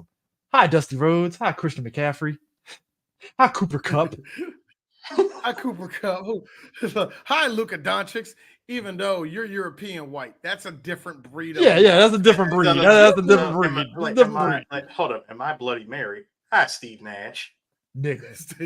Steve Nash. Like we could tell that some of y'all white boys were just here. Like to this day, Christian McCaffrey being the whitest fucking running back that's not black. It's like this motherfucking can run. Eris, when I say this white boy is you seen the Super Bowl, that white boy got a motor. It's like, yo, I'm like, yo, you move like a nigga. That is the Coyote engine in there. Like Cooper Kupp being the whitest wide receiver that's like, yo, he get T.O. a run for his money. God damn, like, all right. Look, hey, Chris, easy, nigga, easy. All right, my bad. Easy. He's like this. Out of the top 100 of all time, he'll probably fall at 99 at best. Let's not act like. No, D. He's white. He hits 98. All right, come on. You gotta give him 2 notches above. Chris, quick question. Quick question, Chris. Quick question. I just wanted to know. You gonna hook her up with a Cicely Tyson? Thank you. That's what I'm saying. I'm talking about I'm talking about her hairstyle. Yeah, that's what I'm saying. They put the fucking Mrs. Beaver from Leaving the Beaver fucking wig on her ass. Like, all right, cool, I guess. No. She rated June Cleaver. No. I got you, Chris. She rated the wig collection of Halle Berry. Halle Berry got better wigs than that shit. Way better. Either The Call. No. Either Halle Berry. No, I'm sorry. It's either not Halle Berry. The other movie, Jada Pinkett. She's had some bad wigs and movies. Nah. They hooked her up with the Viola Davis from The Help here. Of course they don't know about bundles. They don't know about bundles. Of course they don't know about that shit. No. You couldn't give her the Lynn Winfield. Hey, look, when they took them cornrows out of DeMarcus's hair before they fucking put their grandfather's fucking brain inside of his body and stuff. I mean, I'm just saying, like, you saw. Hey, look, did you love how Rose also had on like the Bloods bandana to his crypt and shit? You see that shit? The symbolism, Bloods and Crips. I like the symbolism. There was something there. I couldn't put my finger on it though. There was something there with the little. See, I studied urban culture. Yes, I know who Kendrick Lamar is. Loyalty. Surfboard. I'm glad that Fenty came out. That can represent Black women the way they should. Because they're not like us. I loved Corey in the House. Ew. First off, that's a red flag. First off, that's not a red flag. That's actually a fact. I think this actress really did like Corey in the House. No, that's a red flag to me. That's a red flag to me. Also, let's just be real. Like, let that girl come up to me, look at me in my eyes, and tell me that you like Corey in the House. Everybody loved That's So Raven. Corey in the House was just the leftovers. If you were missing That's So Raven, that's all it was. It's the never should have been. Hey, look, Disney was giving out shows like candy. You know this. Yeah, and look what it did to him. Suicide. I give him breath when you try to take it away from him. Gotta be real. I didn't say that the way I wanted to. Gotta be real. I just like how, like, I guess Chris wore her out so much that she was literally like just passed out and shit on the side, and then all of a sudden was like, I gotta take a shower to wash this out of me. I'm like, all right, I guess, sure. You really think that for one moment everything that has taken place within, I want to say, the last day and a half. That number one, the cell phone. The fact that the cell phone kept being unplugged, couldn't even keep it charged. Hey! It's a fucking iPhone. Too No, bad it wasn't. wasn't an Android. No, that wasn't. Nigga, that was the Microsoft phone. I saw that That was a logo. Microsoft phone. I didn't even pay attention. I thought it was an Ew. iPhone. That's even more ew. You think that was an iPhone, bruh? First of all, you plug in that iPhone, you hear that gloop, you would hear that charge sound. Also, I gotta be real. I love how Microsoft failed so many times trying to fucking crowd in on like the phone market, and then they try to crowd in on the fucking mobile music device with their fucking Zune, which was a piece of shit. Terrible. Like, in theory, it should have been a good alternative to the iPod, but it's like, who was your engineering for the Zune? I really need to just beat them with a shoe for what they did. Like, like, I don't understand that. I really don't get it. Like, and even with the phone, I'm like, Microsoft, how did you fuck up on the phone? That should have been like a layup. I don't get it. Like, it's just I don't understand it personally. That should have been, but I didn't notice it was I thought it was just an iPhone. That's what I saw. Didn't even look like an iPhone. Yeah, I mean, the only reason why I didn't pick up on the sound is because movies tend to like do goofy shit, like change the sound of a phone charging sometimes and stuff. Not exactly.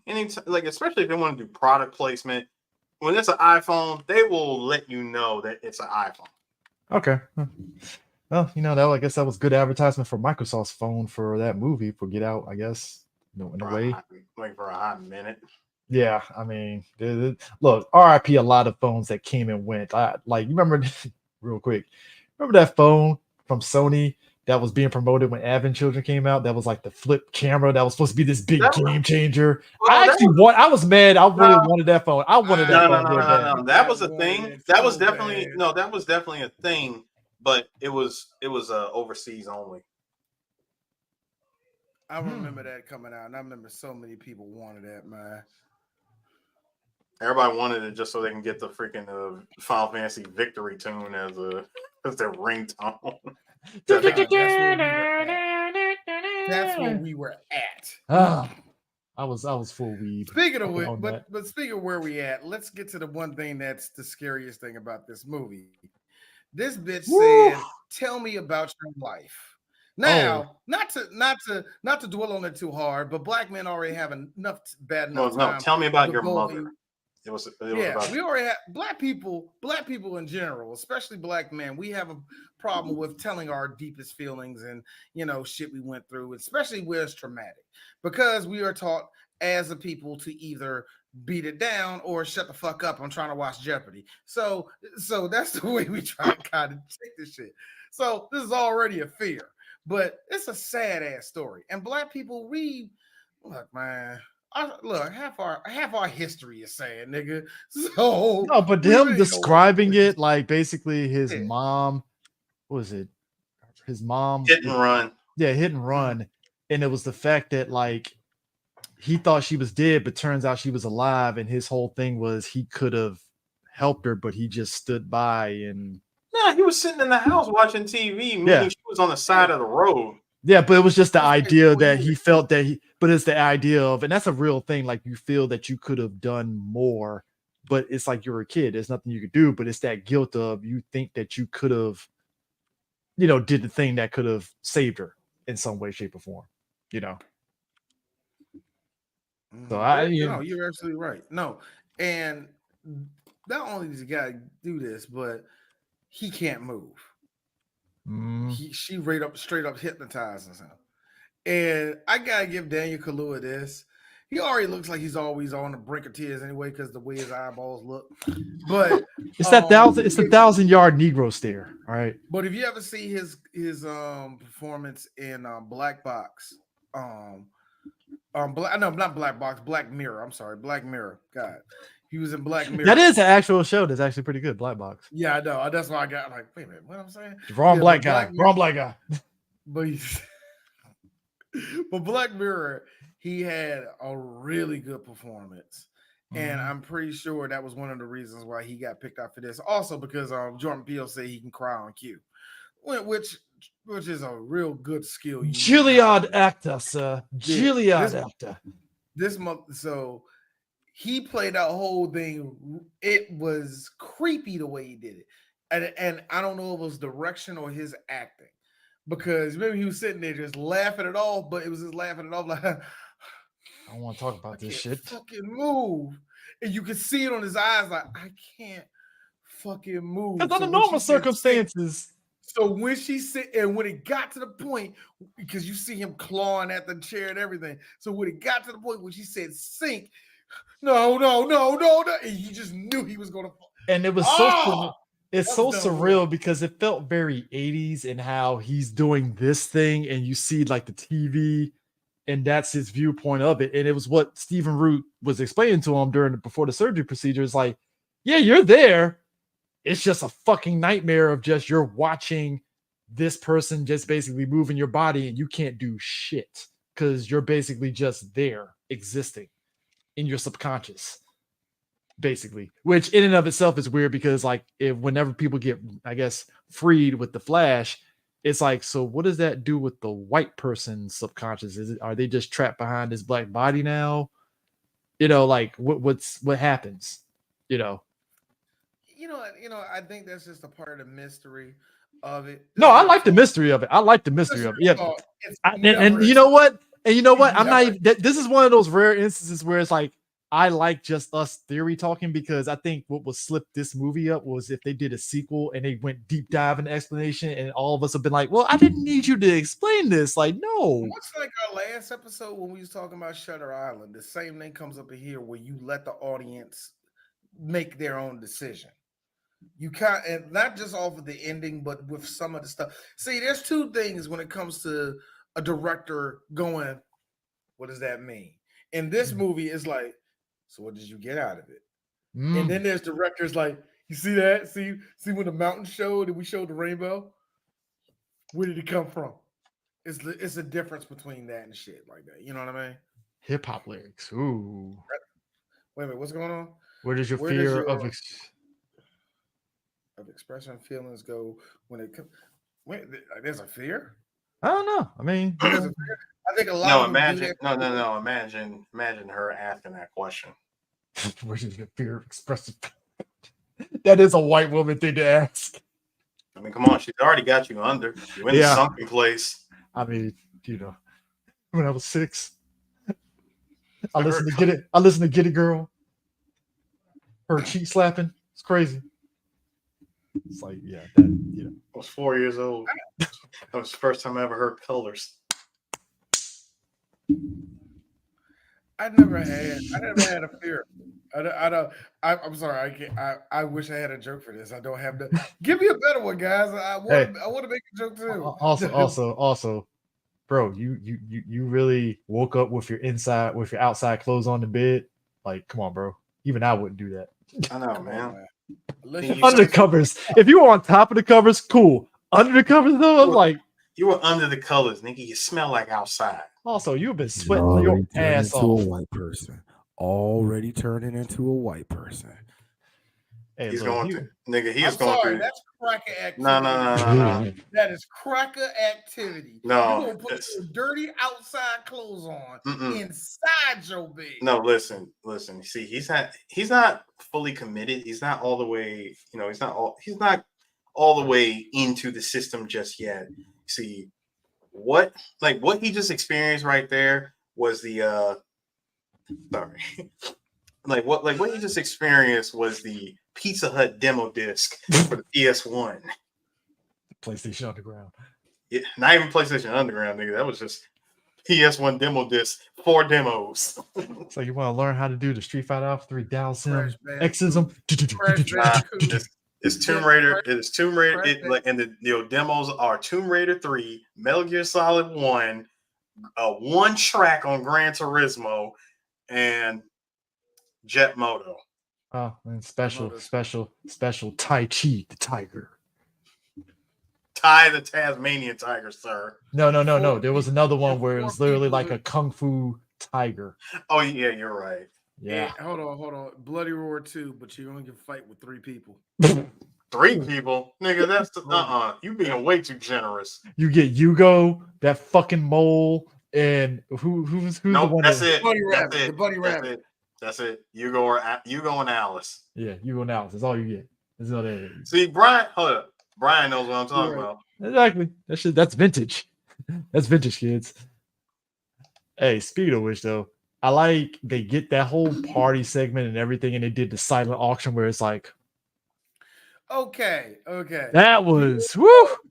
Do you know that there are white people out here acting like so they have an exotic auction? So I don't understand. Like what? Y'all did this all the time. This is peak cracker activity. Like, I mean, they had the silent auction right there, though. I was like, wow. And that's on top of Chris talking to Rose on like why he wants to leave and all that stuff. And it's like, yo, this is, and hold up. And it's also the thing that we kind of talked about online. Got the one Asian guy there that's asking him about the plight of the black man. And I'm like, God damn, like, all right, cool, I guess. I'm sorry, Mr. Takayuki. What are you doing here? Sir, what is the experience of being a black man do for you?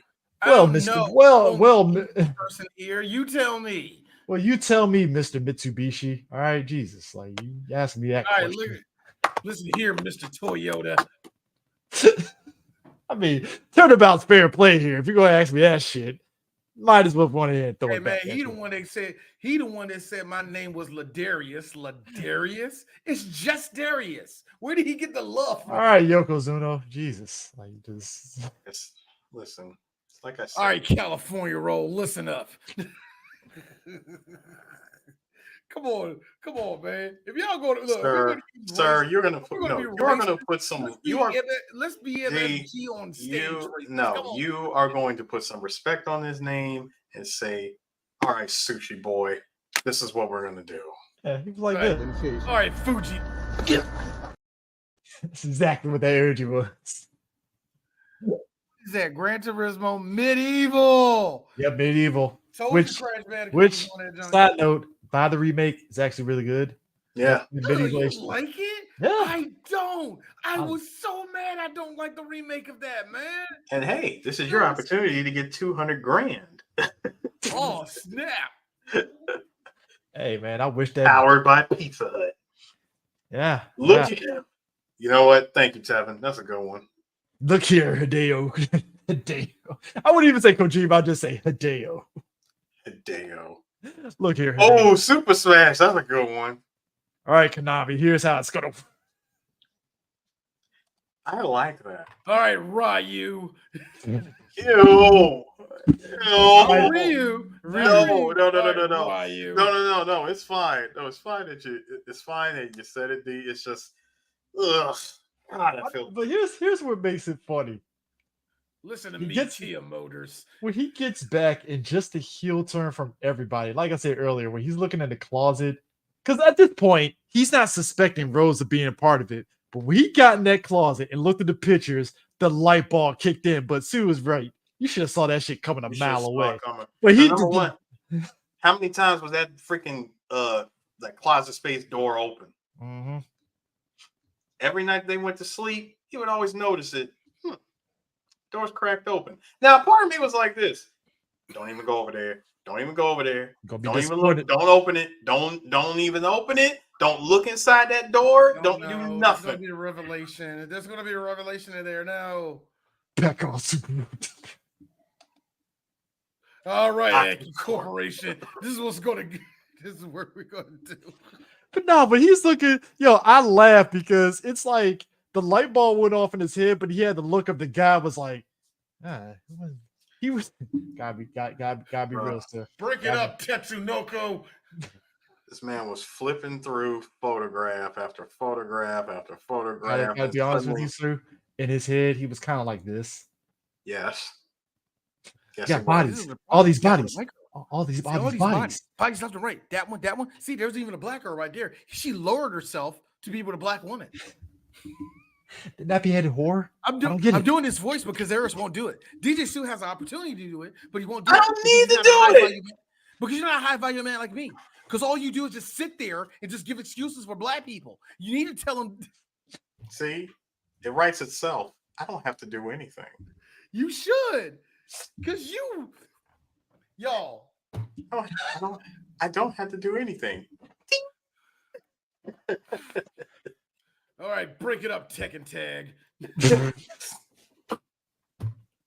But nah, man, like he's looking through the pictures and it's like in his head, he's already clocked in. If they get out of this, he's already gonna break it off with her and stuff. He's just going with it. But like in my head, like when he gets downstairs, because I give you you're right. Because it's one of those things like when we get back to Chicago, we're done. Look, white women don't take two. In fact, I already called you an Uber. Exactly. I mean, look. White women don't take too kind when you're the one that breaks up with them. They're supposed to break up with you. You're breaking me. Oh my god.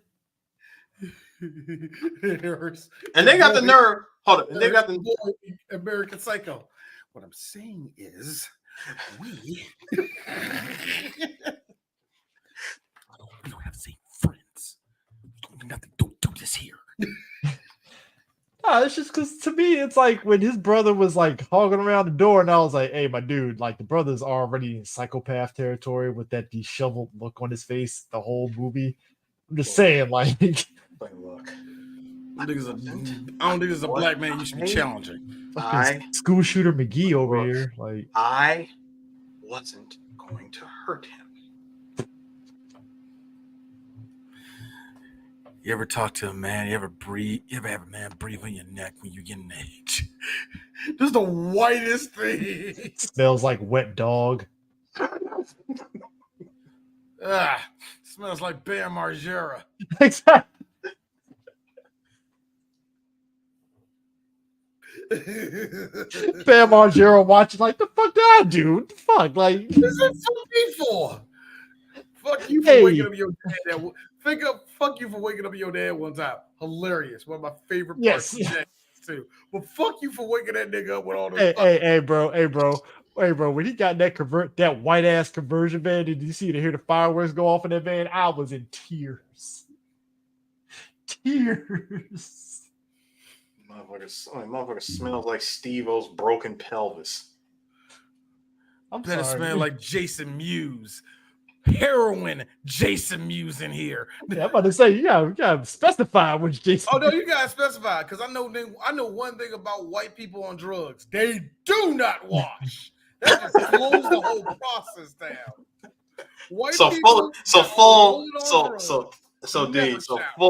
Full on narcoleptic Jason Mewes. Yeah. Yeah. Type of dude that's out there. Yeah, I'm fucking her. So what? She doesn't care. All I gotta do is put some coke up her nose. She'd be like, yeah, let me suck your cock again. I'm like, sure, do it. You know why? Because I'm the fucking man. That's why. Jason, do you want to be in this movie? Yeah. Get off coke. All right. And that's how he gained weight for Jay and Silent Bob Strike Back. So I just tell her to suck my cock. Recognize. That's wild. Him going That's still off. One of my favorite lines of all time. Jay and Silent Bob. Recognize. And she's like, ooh, I heard about you two fucks on the internet. And she goes suck some other guy's dicks off. Well, fuck that. I just look, here's Ball.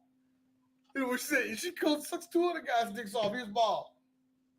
Hey, look, because I have believe it? Because I have a gross sense of humor. I'm sorry. Ali Lauder just busting ass after jumping through the laser. It's like peak comedy. That was. Wait.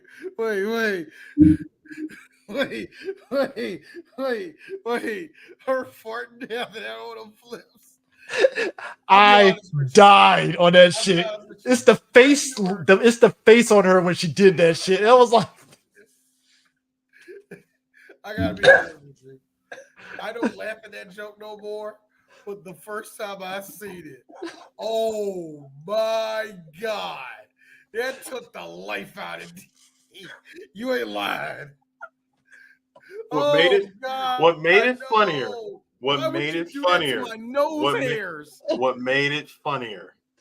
was that because they were in that hall, it was extra loud. Bro, the echo.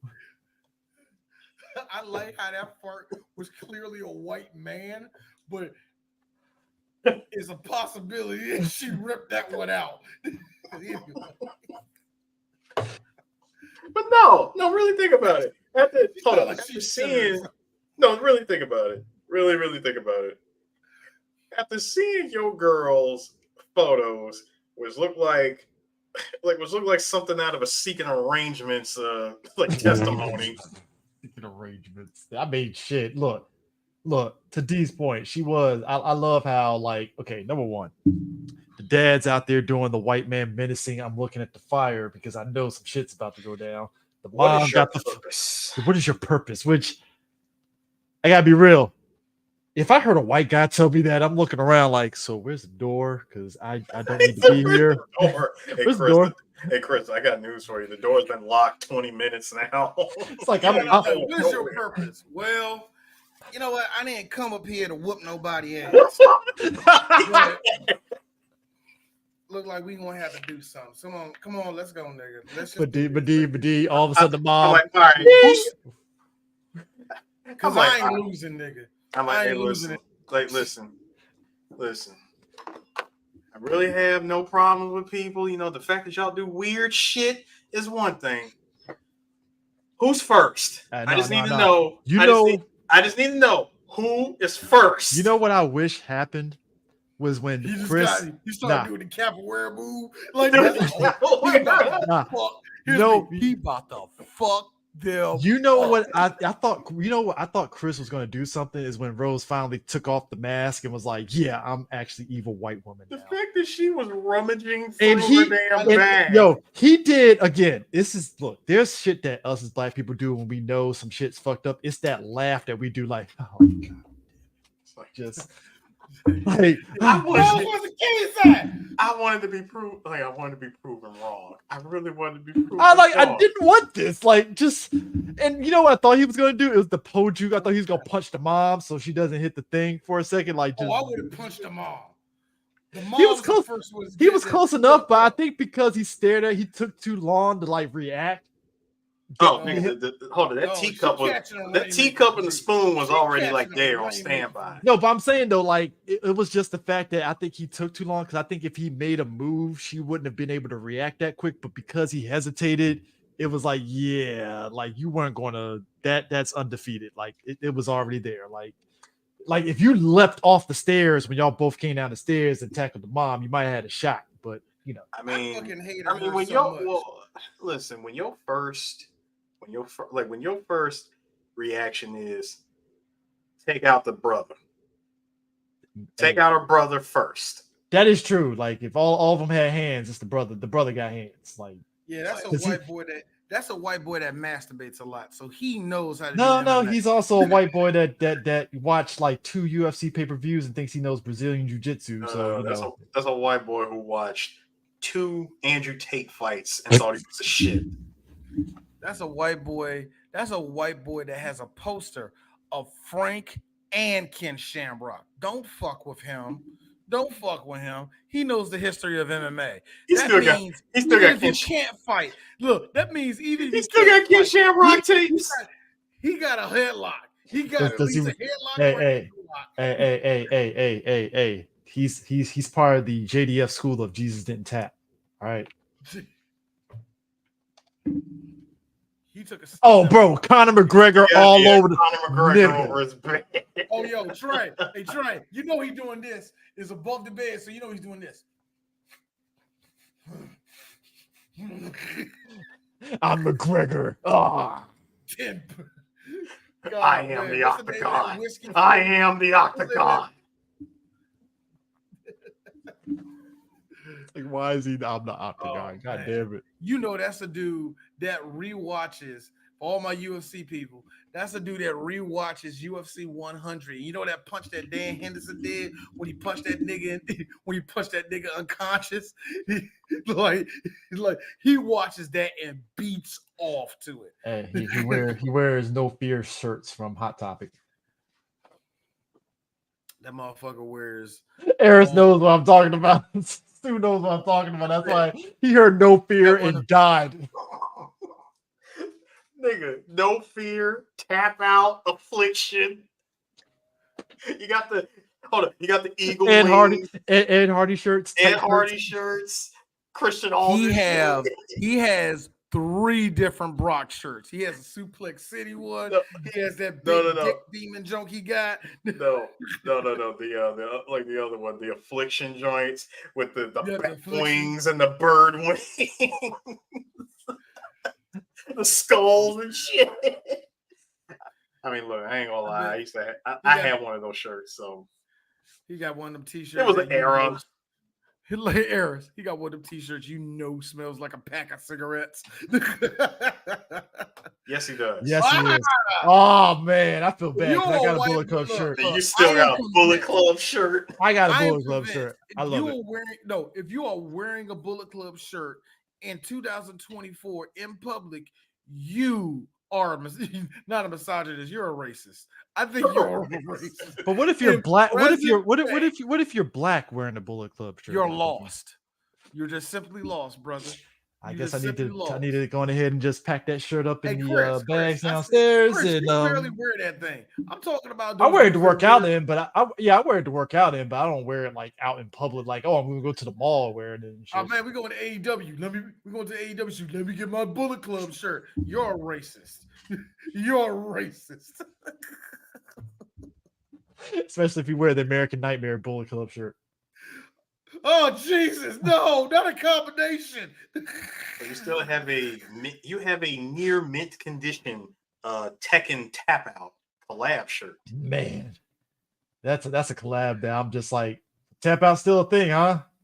Apparently, Tap Out it's still a thing, isn't it? Yeah, it guess. is. WWE runs it now. yeah. That's theirs. That's mostly theirs. What's the black equivalent of Tap Out? And like Kmart. It's just Kmart. It's Kmart wear now. I will wear whatever you want to call it. No, seriously, what's the black equivalent of Tap Out shirts? Like, see, here's the thing I love about black fashion. It's so spread out. I can't really tell. yeah, I know. That's why I was like, Yeah.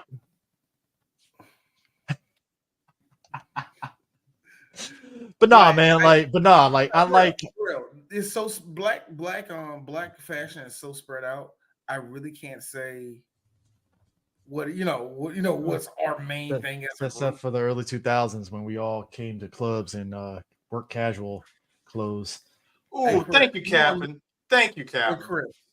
American Nightmare shirt. Yes. Ooh, there were a bunch of white boys who didn't have a father. Hold up. This to have a father. God damn, dude. Oh, we're dealing with those.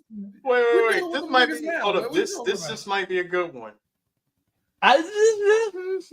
Maybe because this ties into Super Smash saying this. Def Jam had some licensed shirts from the game that they sold for a hot minute. They got the old school shirt of D-Mob doing this. Yeah. Hey, all right, y'all. So check it out. There's a bunch of niggas named Derek that have that shirt. You know a Derek that has that shirt, the big ass V. You know a nigga named Derek. Got that? Hold on. They either got that shirt. Derek or Marcus. D. Marcus. They either got that shirt or they got the Fight for New York hands clutching the sea shirt. The eyes. That was the most mixtape ass fucking game cover I ever seen in my life, bro. Oh, that's a good one. Thank you, Misty. Yes. How do you pronounce that, y'all? Inisi, right? Oh, is it Nisi or NYC? Yeah, NYC. NYC. Ha. NYC, not Nisi. Because my mom got me calling it Nisi, and we heard the real thing. Like, hey, mom, you know you've been saying it wrong all this whole time. She like, well, ain't nobody told me how to say it. Hey, Roy, don't threaten me with a good time with that price. Look, all I'm saying is the R&B fucking niggas was rocking them NYC sweater, like long sleeve sweaters and shit and stuff in the mart. Like, look, with the Kangol cap. I am still mad at y'all niggas getting punked out by Eminem the second he started talking about Carl Kanai, and y'all niggas immediately took that shit. Man, I am still mad at y'all for that. D-Mob shirt Yeah, frame. I told you, you know a Derek or a Marcus that has a Vendetta shirt. And he rocked it. He wore that joint to the faded and turned kind of grayish, that grayish black because he wore it so many times. And also they're called hip hop gamer. You gonna have to leave me the fuck alone, Rob. Hey, Rob, leave me the fuck alone. Hey, sir. I Why are you still calling me buy out? Echo Why are you shit. calling me out? I had a couple of pair of Mark Echo jeans and some Mark Echo shirts. Mark Echo kept me from getting jumped for not having. I had an Echo Unlimited T-shirt, and I thought I was the shit going into school. Hold on. I got you. I found them I want to say as late as maybe 2 years ago, and I still have them. I found a Echo sleeveless hoodie joint. 2 of them. Eris. Yes. You put on those old lugs that you got, and you instantly. I don't have the lugs anymore. Hold on. Eris, if you put that on and put the lugs you had, you instantly get a baby mama from Queens. Also, you get into martinis for free. You don't have to pay. I get into martinis for free. Old ass nigga. Hold up. And I get a free spray can, so I can start tagging. Sir, Martinis is giving you a free Henny and Coke and 12-piece hot wings. All right, that's how it works. That's a good evening. Exactly. And Eris, you're gonna have a lovely time with that 50-year-old black woman. This is my song. I need a roundaway girl. You not a roundaway girl no more. You need to stop singing that song. But because you are grandmother. But because black don't crack, she a little cute. I see it. No, Chris, like this. All right, Charlene. I had South Pole jeans. I had a South Pole hoodie. That was me. Also, in the year of our Lord, I probably had a shirt. I still have two shirts. Also, in the year of our Lord 2024, who's still rocking Echo Unlimited clothing? I don't know. I mean, Echo Unlimited, they still sell Echo Unlimited. Yeah, he does have an own line of Echo. It's weird. Echo still makes fashionable shit. I just don't know how high on their totem pole it is. You know what I mean? Yeah. I just got to keep it real. I think they still make clothes for us. Basically 40. Nah. You got too many. First of all, you got too many motherfuckers running around here with the knockoff off-white shirts and the Miri shirts. Yeah, so I don't know, man. Also, FUBU is the attire of Charleston White, so just thank you for ruining it. Thank you for telling us about other black people who are in the sunken place. Thank you. Oh, you can't convince me that Charleston White ain't got a line across his forehead. D plot twist. Charleston White didn't need the surgery. He didn't need it. Like, Charleston, you didn't get the surgery? Nah, didn't need it. We're good. Them white folk told me I ain't need this shit, and I told them I ain't need it. Super Smash. White people as you do. Oh man, Sean John stopped. Super Smash. Super Smash. Them shits is burnt. Oh, look! If you rock Sean John, you getting jumped by some people. Nigga, there are drunks that get like, yeah, it's a rock. I don't know if I should be drinking this. Nah, there's a homeless guy that's like, I ain't wearing this Sean John shit. That's how bad we're at. And Roy, and that's where I'm getting at with where I say Echo only makes shit for 4-year-olds. Because when they got Hilfiger and some good Hilfiger shit over at Burlington, it makes you think, how far down the totem pole? Actually, hold on.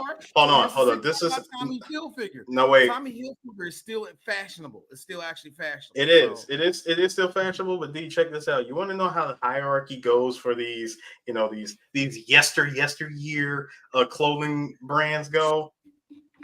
At the top of the food chain is Marshalls, then Burlington, TJ Maxx, and last and super dead last Ross. I want to make you guys a Ross. Now, here's the sick part about Ross. As a dude that has children, Do you know I could spend $50 and get 4 outfits and Oh, yes, you can. Don't get me wrong. Balling.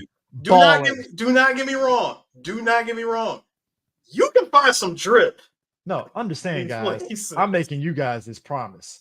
I hit the big 5-0. I'm wearing a full FUBU sweatsuit. Don't you do that, You know what? man. No. I'm already bad. Look, it's already bad enough. I'm this old black guy. Oh, I'm getting you It's some already Adidas bad track. enough I'm bad. getting you some. Me and Eric's getting you some Adidas black track pants to go the match. I'm gonna get you the good shit from Korea. The good shit. I said Korea, nigga. I'm getting that shit straight from South Korea. You gonna be dripped in really wanna Adidas do- tracksuits. What I really want It's gonna be a South Korean collab. Vintage Al Sharpton. Just saying, like, hey. Yo, look, Brian. I'm controlling this podcast. You shut the fuck up, but you do bring up a good point. How do we even get where we at? Nobody was supposed to be here. We weren't supposed to be here. Look, Hey, all I'm saying is one more thing. One more. I hate that Peele is hanging on by a shoelace right now. And yet, every no now pun and then, intended on that one. Children, no, real talk. Every now and then, one of these Gen Zers break out one of these felines, and you like, maybe, good, young man. maybe. Hey, British nice, nice nigga. Look, don't felines. Where you get that from? Look, here's me. Where you getting them from? Where you get them from? Where you Try getting right. them from? Try And they right. tell you, Gotcha. and look, and whatever the rinky dink junk is. I know in Chicago y'all got Foreman Mills. I know a couple of cities y'all got Foreman Mills. Y'all know what they are. So it's like, you get that from Foreman Mills, did you? Bro. Yeah. I like how nigga, you clean though, bro. You clean, my nigga. I like how Mrs. Armitage literally looks at her son like, you let this motherfucker drop on the floor. He all right? Yeah, he all right. I like how you heard a little boom. I'm like, okay. Concussion? That's funny. CTE? I'm sorry, Chris. You were my favorite. You hear that? You were the favorite. You were the favorite. You were the good coon that she liked the most. I got a question. How much you want to bet that wasn't true by a long shot? She just said that just to toss up. That's a toss up. Now, Chris, Eris, you have this better than me, and I'll admit it. You have this better than me. It's been a week. The fuck is D at? Right? Yeah, that's weird. An hour later. The fuck is D at? The fuck is D? His boy called everybody they knew because the last conversation they had was, hey man, guess who up here? That was the last conversation we had. Bro. And just to bring up, he was like, get him out of there. It's some sex parties. I be telling you. Oh no. When he called him, because he called him and he took nigga. He took the picture of Lakeith and he was like, oh, that's blah blah blah. You know, he worked out with sister, blah blah blah sisters over at blah blah blah. Yeah, it's right. He's like, I fuck it again, because we're black, we do this shit. I fucking knew it. I knew it. What the fuck is he doing out here, nigga? This brother's from Brooklyn. He don't dress like this. Like that conversation was funny. And as soon as he said white woman, I love how you got a sex slave. Let me tell you something about black people. We have two. All right, real quick. I'm not going to last too long on this. Black people had a fear of homosexuality because that's sadly embedded in our history. That just say white people used to do that, used to rape black men like that. And it's embedded in black people. That's a bad thing. So that's where that kind of fear comes from that you see in the black neighborhood. Also, good old Christianity and Muslim culture kind of boost that up too. But we're not focus on the family thing. Now, another one when it comes to black people and sex parties. Now, earlier, Eris mentioned and I mentioned myself about mandingos. Here's the thing about what white people do when it comes to black folk. We are the attraction. Meaning that they're going to be around, meaning that we're there as their sex toy, meaning that we look down on you because you let them white people crawl on top of you. and do all that shit, which is amazing to me because we got black people that hear me saying this, like, yeah, that's right, and then some of those girls do porn with white guys, so it's really weird. What a paradox! Kira Noir, I love you. I legit like you. You're one of my favorite black performers. When you kirked off on Twitter and it's like, fuck these white people, I was thinking, like, you do realize there's a portion of your audience. I know you're not. See? oh no, because her white audience is literally going to be on some shut up and dribble to her ass, except it'd be like, shut up and fuck this white dick. That's what that. Shut up and Bob. Nah. It's shut up and slurp. Yeah. Shut up and swallow. Gulp. Now you make me think it's just one large. What is this fucking Brickzilla all of a sudden? Like. What the fuck is it, Brickzilla now? Like, no, stop, CJ. Stop. No, CJ, don't do that. You don't invoke Brickzilla. You're scaring the white dudes away. They're gonna feel inferior. Come back. Hey, you're still large. You're like Italian or something. Come on. Let's get back in your iRock 28. It'd be fine. It's two names you don't say. It's two names of that industry. It is two names of that industry you do not say. Brickzilla and Dread. Don't. Dread. Shane, look. What about Shane Diesel? He's half a boy.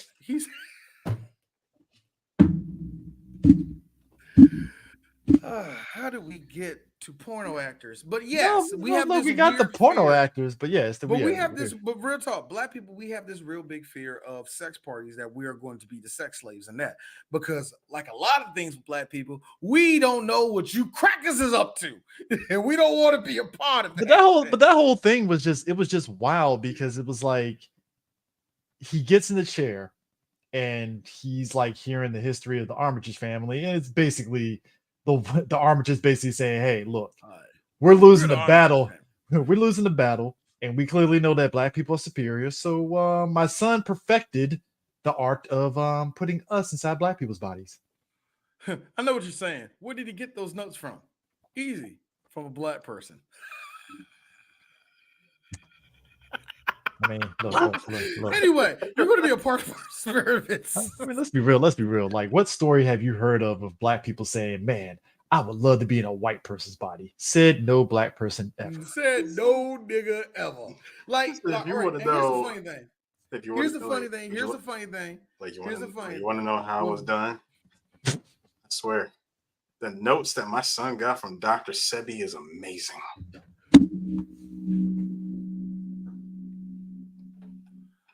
You know what, Eris, this actually lines up. Now we know what he was running from in America. Now we know why we couldn't pinpoint his location where he was in Ecuador. We say, oh, he was ducking taxes. That wasn't the truth. He was trying to keep black people safe.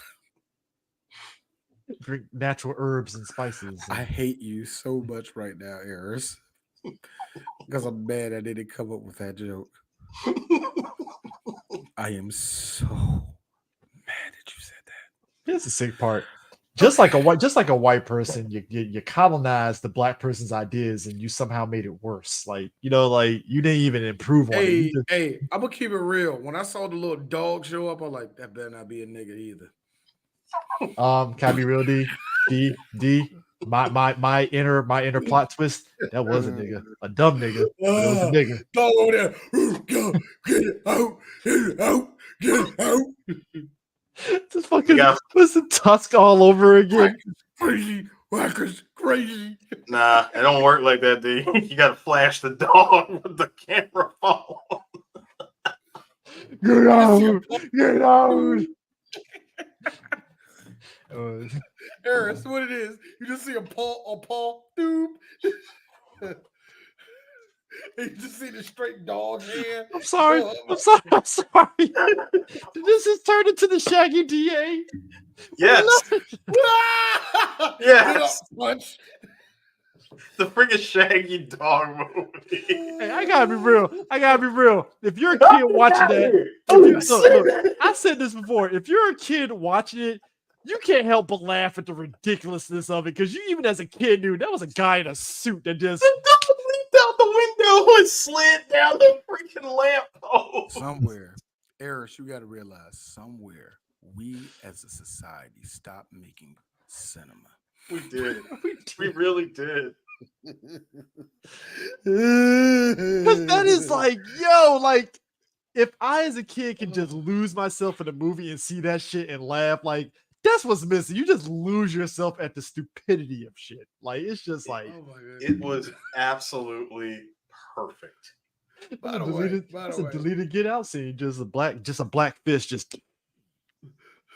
By the way, like I said, I also have this thing where I have a red flag with white people and dogs. When just like all right, let me hear this out here. Let me hear this out. Dog owners. There's dog owners, and then there's dog owners. They like, I'm a mommy, I'm a daddy. You know, I kind of let that go a little bit. But sometimes when I hear it and I see how y'all treat that dog, I see like, well, you know, he's a part of the family, this, that, the other. It's like, if I just change a couple words around and take this back to, I don't know, in the 1930s, and instead of the dog, it's a housemaid. Well, always super. Yeah. Dean like, Jones over Tim Allen. What are we talking about here? Well, you know, Cheryl's a part of the family. She's been a part of the family for years. And, you know, she's okay. She's a little bit old, but it's okay. It's like the way they describe like a housemaid or a house sitter is always like, that's not the family pet, nigga. But here's my thing, that's though. The way they talk. So I always get shaky when white people when they start But talking. here's the one thing that as black people we do. We're like the opposite with pets, right? We looked at pets as like a kid. Where and here's the thing, dogs pick up on that shit immediately. Yeah, and they'll sit down like, oh shit, let me sit down. Like, damn. Yeah, it's really like, yo, and all right, nigga, you got it. Basically, because dogs really pick up on that. Dogs are inherently smart. So, like, you get a dog in the black family, they're part of the family. So if she says sit your ass down, the dog's like, oh shit, she said sit down. Go ahead. You ever be in a park? You ever be in a park? Look, ever be like in a park or something, like, I don't know, playing basketball, running, whatever, and you see a black dude with a pet, and he talks to the pet. The way he talks to the pet is always like this. Quit fucking around, nigga. Come on, man. And the dog listens. And the dog listens like, oh, shit. Look, dog come over there. Stop, man. Go ahead, bro. Damn, shit. Come on, let's go. And the dog follow. You better not go in the front. You better not go in the front of that car. I'm gonna whoop your ass if you get in the front of that, in the front seat. Look, and the dog get in the front seat. You playing too much, nigga. Get in the back, and the dog get in the back. God. That's how we treat dogs. It's like we treat them like people. Black like, folks, hey. I don't like I feel like some of the dynamic is gone when black people start getting all too lovey with their dogs, but there's still a level of black folks still the same. I love it. That's what it is right there. You like, laughing, Eris. Let me guess. You heard that the other day, didn't you? No. I just nigga had a cane Corso that was too friendly. No. I just put two scenarios in the same place, and I just find that hilarious. It's the black woman meme of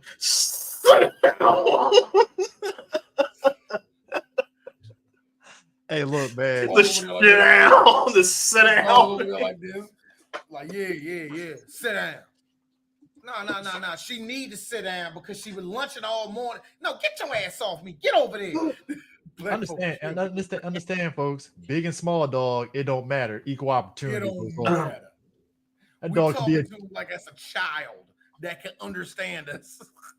It's like it's literally like the dog is like, damn, let me sit my ass down. I got stupid right now. I'm better than this. I'm better than this. He's like, you know what? I'm wrong. You know that? I'm wrong. I'm sorry. As soon as the dog barks and we say shut the hell up, the dog actually shuts the hell up. Like, oh shit, let me stop. You better go ahead, man. Yeah, man. When Marquez start piping up, man, that's when he mad, and that's when he's like, all right. My owner tell me shut the hell up. It's all right. I'll be quiet. But when he leave, I be barking again. Yeah, I'm gonna shut up. But when that dude come around the neighborhood blaring all that music, I'm gonna start barking to let him know that he rolling through. I'm doing what I need to do as a dog. I don't like loud noises. Hey, look, I like how there's another Look, symbol. hold on, Eris. He go outside, see the other dog he sees every day. Hey man, what's up? Like, hey Sprinkles, what's up? Sprinkles, come over here. You know we was wolves, right? Nah, I don't want to hear that shit, bro. I mean, it's the truth, but still. Nah, man, we was wolves, man. See, they keep on saying that we was coyotes. We ain't even related to them, man. We descended, descended from Balto. Look. When Benji was trying to fight a wolf, I was like, all right, dog, like, what are we doing here? Okay. Stop. What is with movies that have dogs fighting canines that it can't F with? Cheetahs, mountain tigers. I'm like, what are we doing here? Like, this is weird. It's not even a full-on fight. Like, it's a straight-up freaking tackle. You just see the dog tackling it's either tackle or, in Benji's case in the movies, it's just scowling stares the whole movie. It ain't no attacking or anything. Tevin, you need to go home. Tevin, you win. Both arms up. Field goal, my nigga. Again, they don't make cinema like Benji where there's no dialogue and we're just following the dog in the woods because reasons. Why is it always like the dog got to fight a bear and win? It's like a video game in real life. It's like, first off, that bear would have yeeted that dog into the water. What are we doing here? Somehow the dog outsmarted the bear. Y'all see what Kuma can do? That dog getting 3-pieced. Wow. Seen the electric god fist. He did that kick undefeated from Kuma. He getting Listen, we pretty much got towards the end of this movie. See, dude, he took the cotton out the chair. You see, bro, hold up. Did y'all notice that?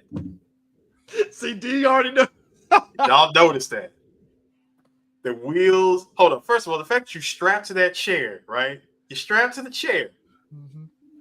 He notices as he's doing this shit to the chair. I'm like, oh wait, sir, you can get out of this. You gotta put your dignity to the side a little bit, but pick the cotton. And with that, Jordan Peele, fuck you for that deep, painful reference of what black people got to do. But we have to fight our way through it. You had to pick cotton to get out of that situation. Hey. You used the movie. You put the movie's name in there. Get out. Yes. Yes. Oh, God. Because you see, guys, that's how you fight racism. You pick cotton. All right? You pick cotton. That's why they call it that. You pick cotton by fighting racism, son. Let's go. Hey, if I had the button, I'm playing Don DeMarco right now. All I'm saying is his hearing went to this after the cotton. All right. Yes. How he made it though. This nigga snuck up on everybody, huh? Hey. He fucking brother rocked the shit out of the brother. Just hey, when you see blood on a ball, you're done. You're CTE'd, essentially. Like that is it. Well, here's the problem. He didn't properly double tap. Yeah, he did. Because like Carl from Die Hard, he showed up. Yeah, like no. Hey. The dad, I think, caught it worse. Oh yeah, you got reindeered. You got reindeered. With a Stephen Root still unconscious but still alive, just sitting there waiting for that brain to build. The roof is off of Bill O'Treve in there. Ain't no. He's waiting. Hey, he's waiting to enter the black. All right, yeah, that's what he's waiting. You got the convertible roof open up there. I felt bad for the dad considering how he got blitzed. Man, you said blitzed. He got bambied. He got bambied. He got bambied. Hey, caught that Bambi. You got caught with your mother. Hey, Bambi, when you gonna slide for your pops? Slide for your mom. When you gonna slide for your mom, baby? Hey, I love this moment where he gets face to face with the mom and they both look down the thing and he did the shit like too fast. We did that. Here's me. See, that's the problem. You forgot he has nigga speed. Thank you. It's called And black man also, speed. No. Much hold on. like a black Wait, person, much like a wait. black look, hold on, Eric, real quick. And much like a black person who is greased properly, when we're in danger, all of our senses go, our speed, defense, attack rises. It's the Mario Star. Which is what brings me to this. You see, what we have right here is a full-on standoff between these two characters. Mexican standoff. Yes, but what people got to understand is when you have a black man, one black man faced with a whole hour and 23 minutes worth of trauma, speed, dexterity, durability, charisma, and luck all increased. My man, okay. The brothers choked 50 points. I can say for myself, look, if that brother put me in that hold, I don't know if I have the willpower to go for the door and do what he did, where he fucking kneecapped his ass with the scissors and shit. Yeah, I would have done it. But that's the thing. It's just the way. But yeah, I know it's the adrenaline, but it's just like bad habits tend to go in those situations sometimes where it's like you might end up doing something against what you think that you should do sometimes. I'm not saying all the time, but like, because think about this. No, CJ, think about CJ. Granted, my thing will probably gouge the eyes. No, CJ, think about this. He was going for two options. Number one, I could play possum and fake like I'm passing out. Mm-hmm. Oh, hang on, the doorknob's right here. And since he loves to kick the door kick the door back in, not a problem. I'm gonna reach for the door. I ain't even gonna touch it. Reach for the door. He actually cracked it open. As soon as he kicked it, he hit him with that Walter White, son. I mean, like he got him in the kneecap and then straight and then look. He gave pulled gave that nigga the crazy 8.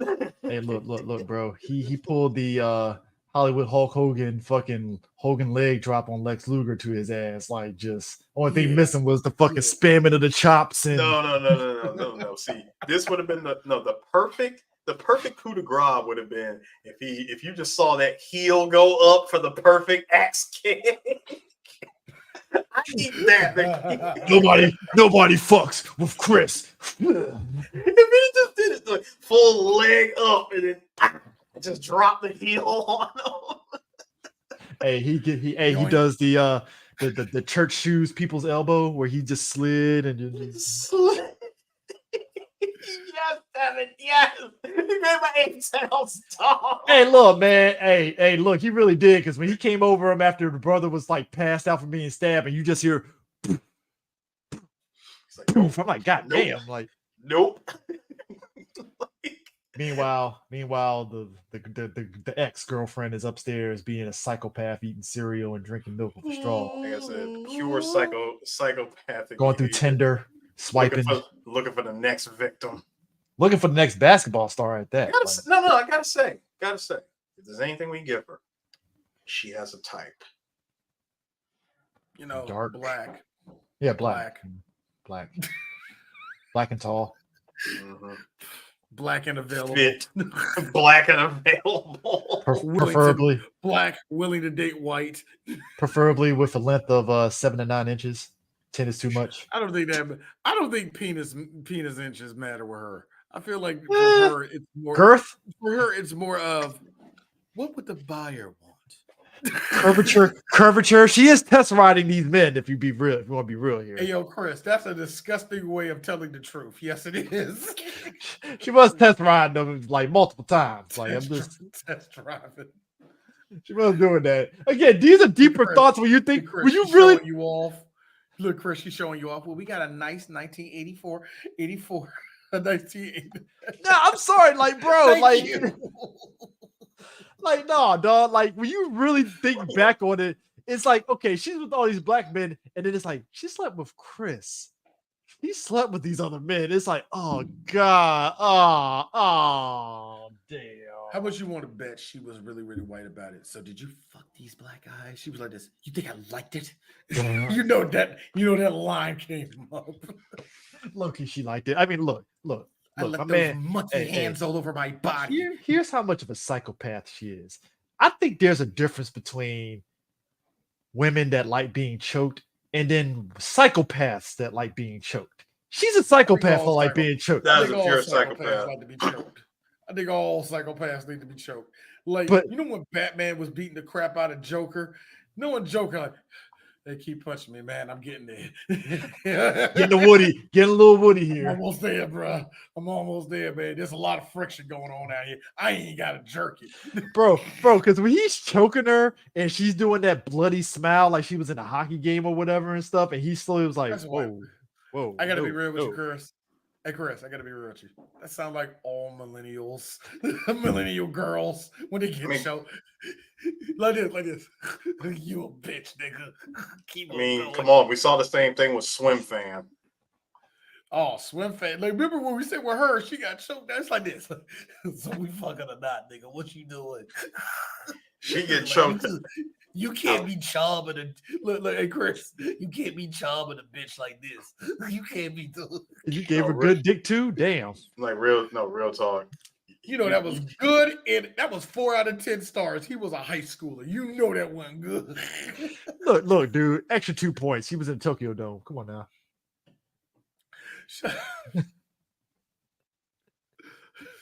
Look, shut up. Anyway, All I'm saying is, look, I like how he got in that fucking RX-7, and that was Porsche.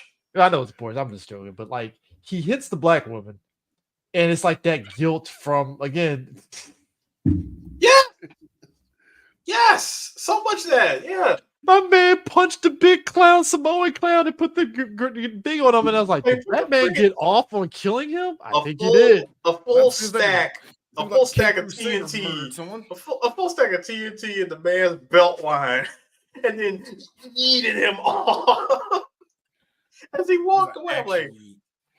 I was like, son, that Batman just murdered somebody. Dude, he smirked and murdered him. It was a smirk and a murder. I was like, that is a guy that came in his pants immediately. It's like I can imagine He filled the cup. No, I can imagine Batman right now. Wish I could have turned and watched.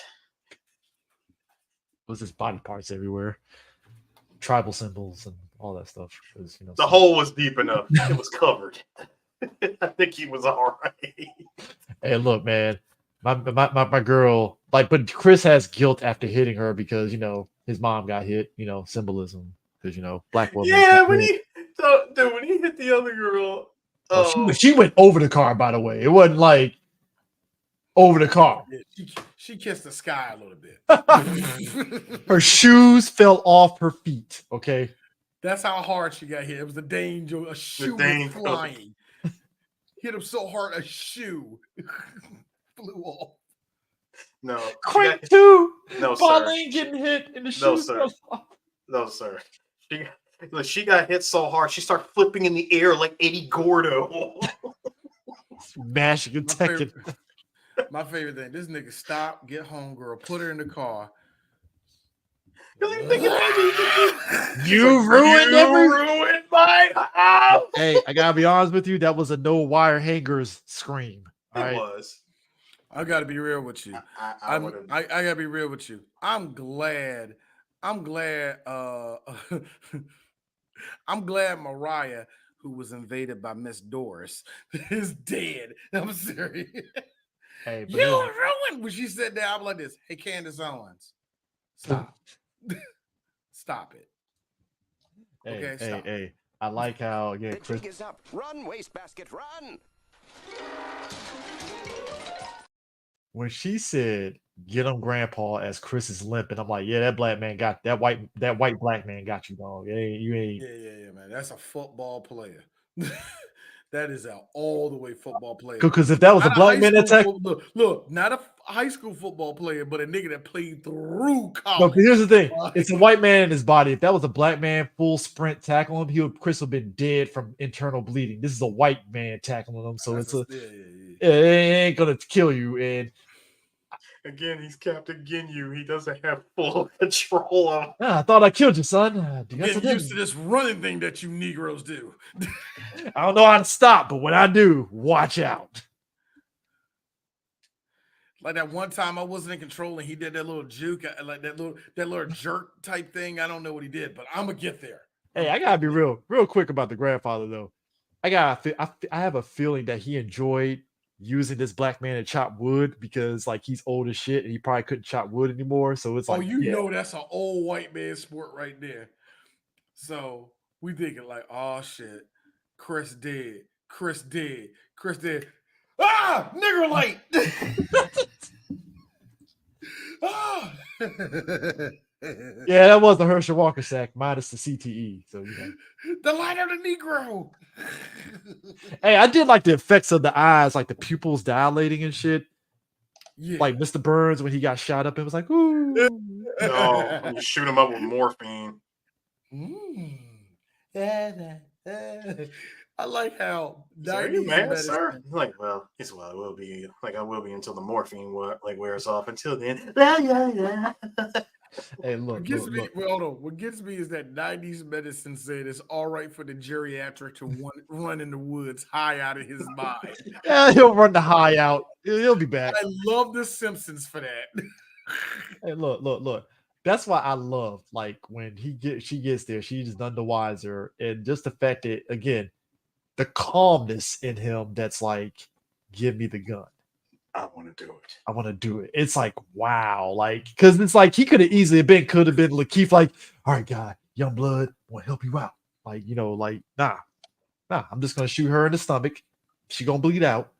And then I'll put the gun on myself. Duh.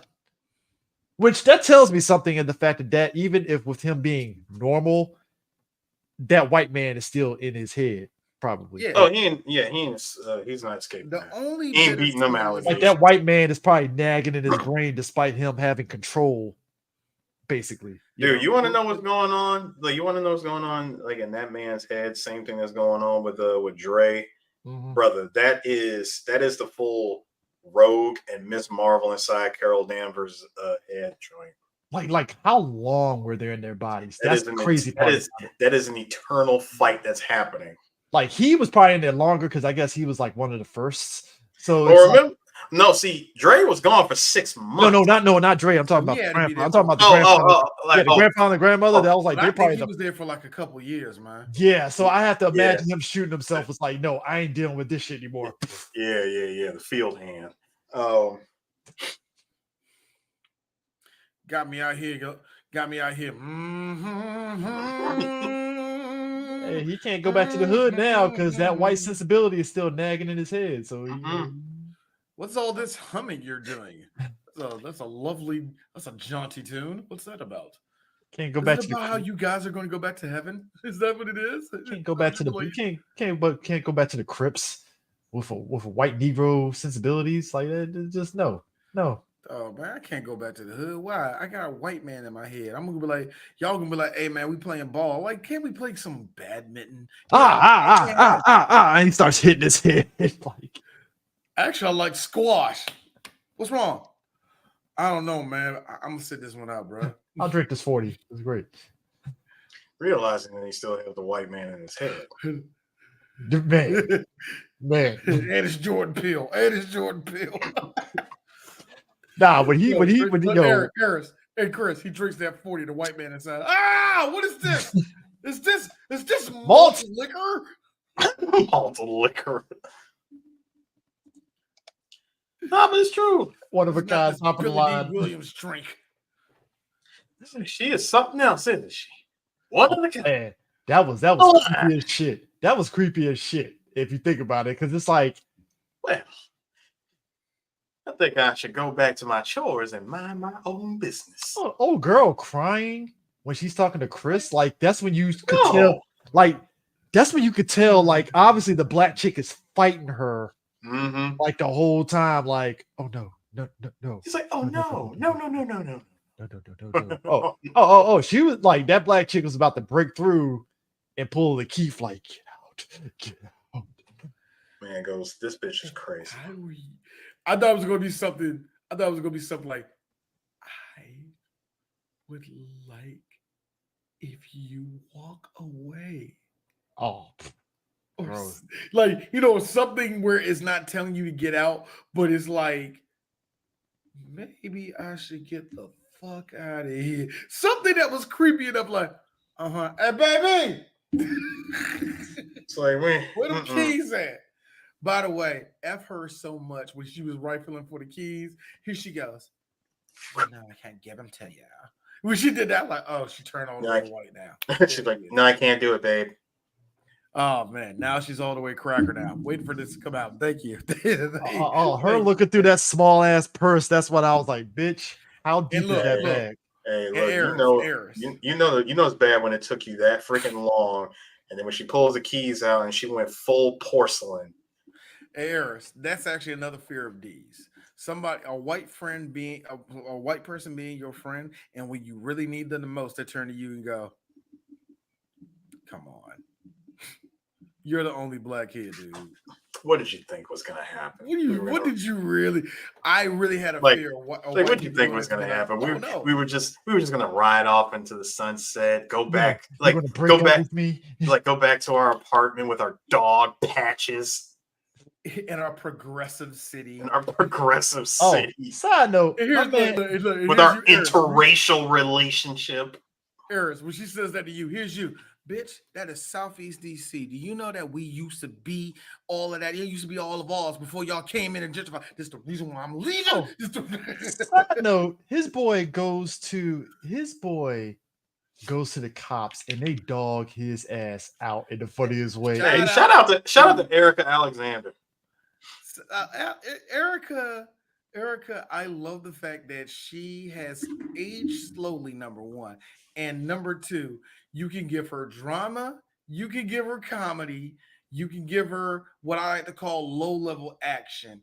And it's like, all right, give me about a week so I can learn these lines. I'll be all right. She give it to action. I gotta be real with you. Eris, I gotta be real with you. She just walked on set.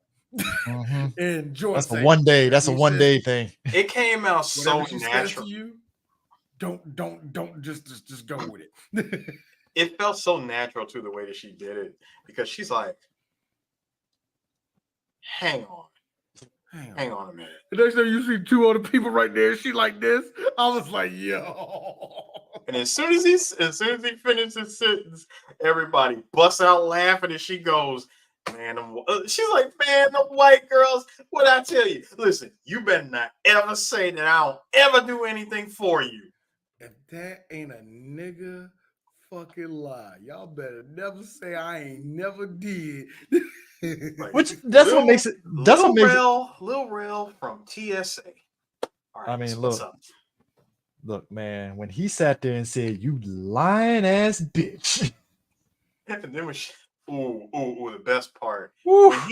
when she detected, oh, he's trying to catch me slipping, as they say.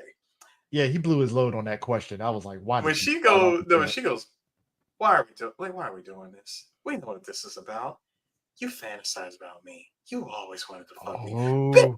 Like, no, I didn't. I don't think about you. I don't want you. Ain't nobody trying to hit that for real. As soon as he hung up, he's like, "Oh, this bitch! Oh, damn, she's a genius." Yeah, you can't really do anything at that point because it's like, come on, bro. Like, my man was like, "Oh, this bitch is lying. She is lying. I'm about to record your ass. Got your ass." Look, man, here's what makes it funny is like Chris seeing the guy blow his brains out, and then old girl is literally on the ground, like, yo, he shot you in the stomach. Like, even if you grabbed the gun, I don't think you'd be capable of shooting. That is a shotgun at point blank range. Yeah, like I don't think she had enough power to even shoot anybody. I'm like, you're not gonna shoot anybody. Like, sis, I dare you to treat that shit like it's a flesh wound. That was directly into your damn stomach. I mean, you are bleeding out. So, Chris, as you said, you was in there, people were cheering. Were they literally cheering? Because I know how black folk are. Oh no, it was a sigh and a like, yeah. When you saw the TSD, it was a clap and stuff. Because it was just like we saw the lights, and look, the political climate in 2017 was crazy. So it's like, yeah, look, most definitely. Come on, man. We as black people felt like we lost. Look, Trump was in office. It's like, can we get a win, please? Like, we need some happiness here. And that was the like bright. a couple years ago, Kendrick told us it was going to be all right, and we're not. Yeah, we need to win. We need to win, and I think that's what. Oh, go ahead. Wasn't that like a year later? We gonna be all right. What? Yeah, like that was the year before. Yeah, that was the year before. Yeah. But that was because Pepper Butterfly came out when Obama was still in office. Yeah. So my thing was like, that was that ending of you see his boy coming in a TSA car. TSA. Fun is no. I am TS motherfucking A. No. We get shit done. No. And consider this fucked up situation handled. No. Here's the part that's again black as fuck. Chris gets in the car.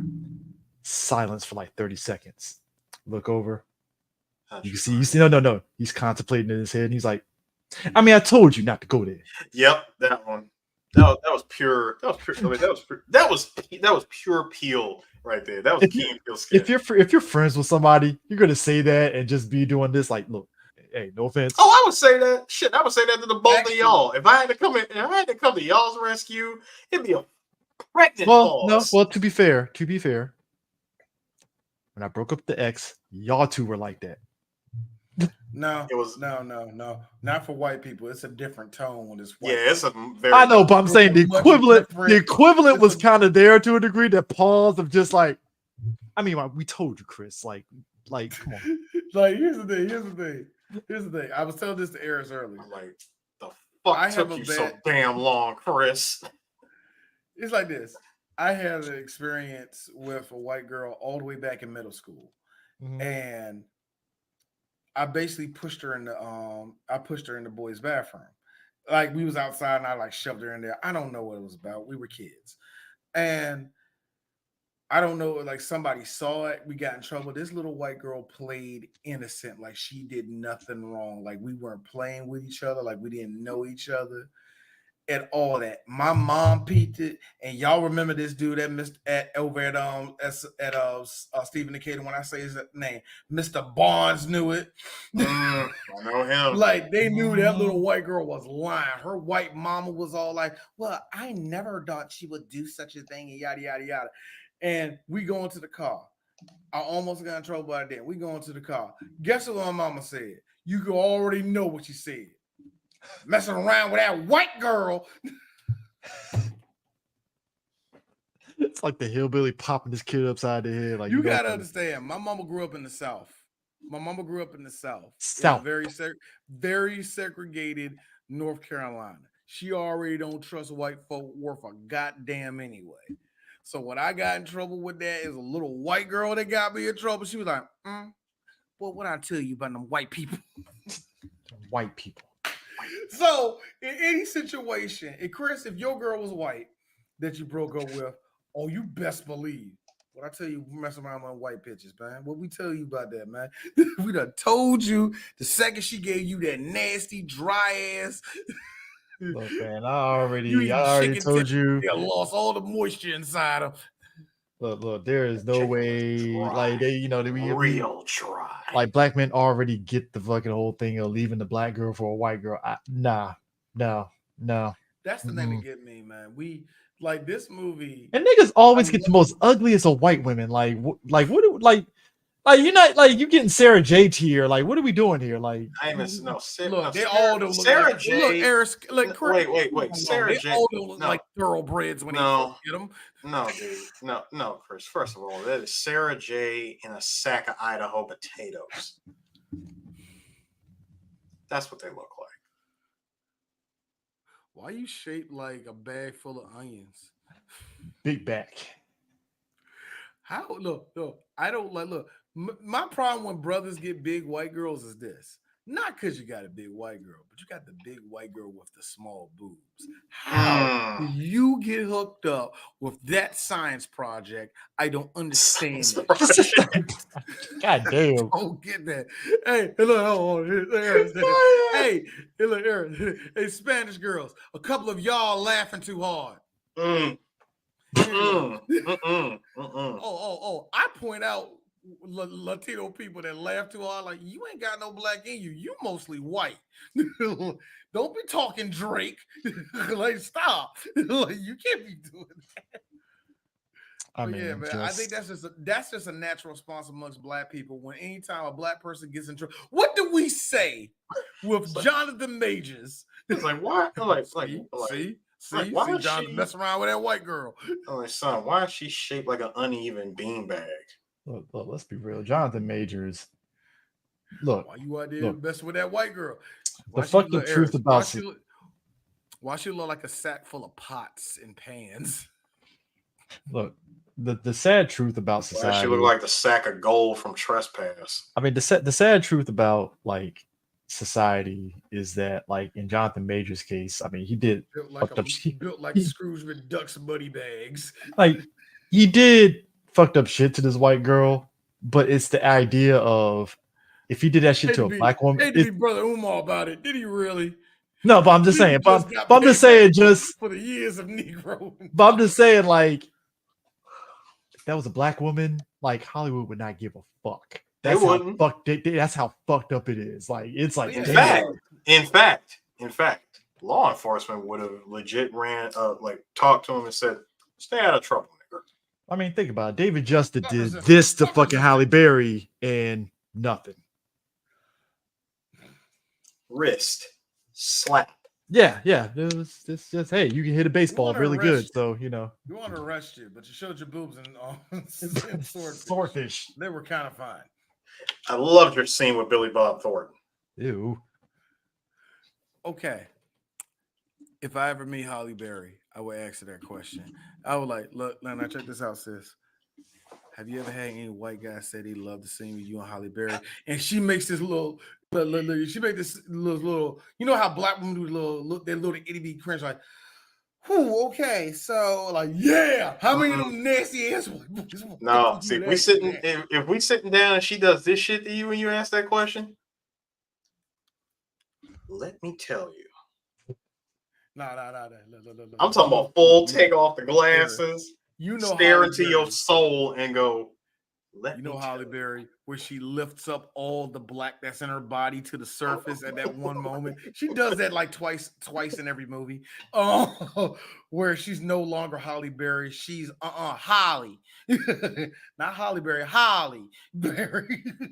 Nah, but like I said, this movie, when it ended, it was like, I think that was like an interesting time on Twitter and how every black person was like deep diving into the intricacies of this movie. And I mean, look, there are things that it was annoying, but like there were like, even with us talking about it, it's like the normal conversations that some people on Twitter were having in terms of the symbolism, even the joking about the cotton going in his ear and all that shit.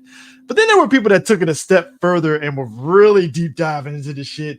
And it's like, okay, the movie was deep, but guys, this isn't like Ninth Circle deep. Like, you know what I'm saying? Like, it's like, I get it. Like, for a lot of y'all that don't get it, you know how a lot of people was talking about They Not Like Us and how they super deep dive every second of that video to the point where it was like, I think you kind of lost the point where we were talking Turning about. the fucking George Michael in the sports machine with the fucking chalk. Now you see he's doing push-ups. That's off that song that Drake made. But what he's wearing actually came from the 1970s movie. It's like, all right, man, I guess. Sure. The only one I will say is this that didn't make no sense to me. Is like, see, that's DeMar DeRozan. He played for the Raptors. Here's me. Oh, the nigga that left and didn't win a championship? Yeah. How is that a flex? Nah, because he's with Compton and now he with Kendrick and he still don't have no championship. Hey, look, it's something. I don't get this, boy. No, but that, like I said, just it was look, much like with Black Panther, like Get Out was this big phenomenon. Black Panther that, got like, it too. Black Panther got it, but it didn't get it as strong. Well, I mean, this came out the year before Black Panther, so this is like a prelude and stuff. But like, this movie was this big like cultural phenomenon, and it's like, oh, Jordan Peele, he's a genius, and I'm like, yes, Hey, look, I underestimated his directing skills. He clearly was bubbling on this. Great, and it's just, it like just everything everywhere. Everybody was really like, oh man, Get Out, the symbolism, white people being nervously laughing at all the black folks, getting into Get Out, talking about it. It's like, I'm gonna keep it real. Blame niggas like Chris. I'm just trying to bring Ryan Coogler down a peg, and you refuse to let me.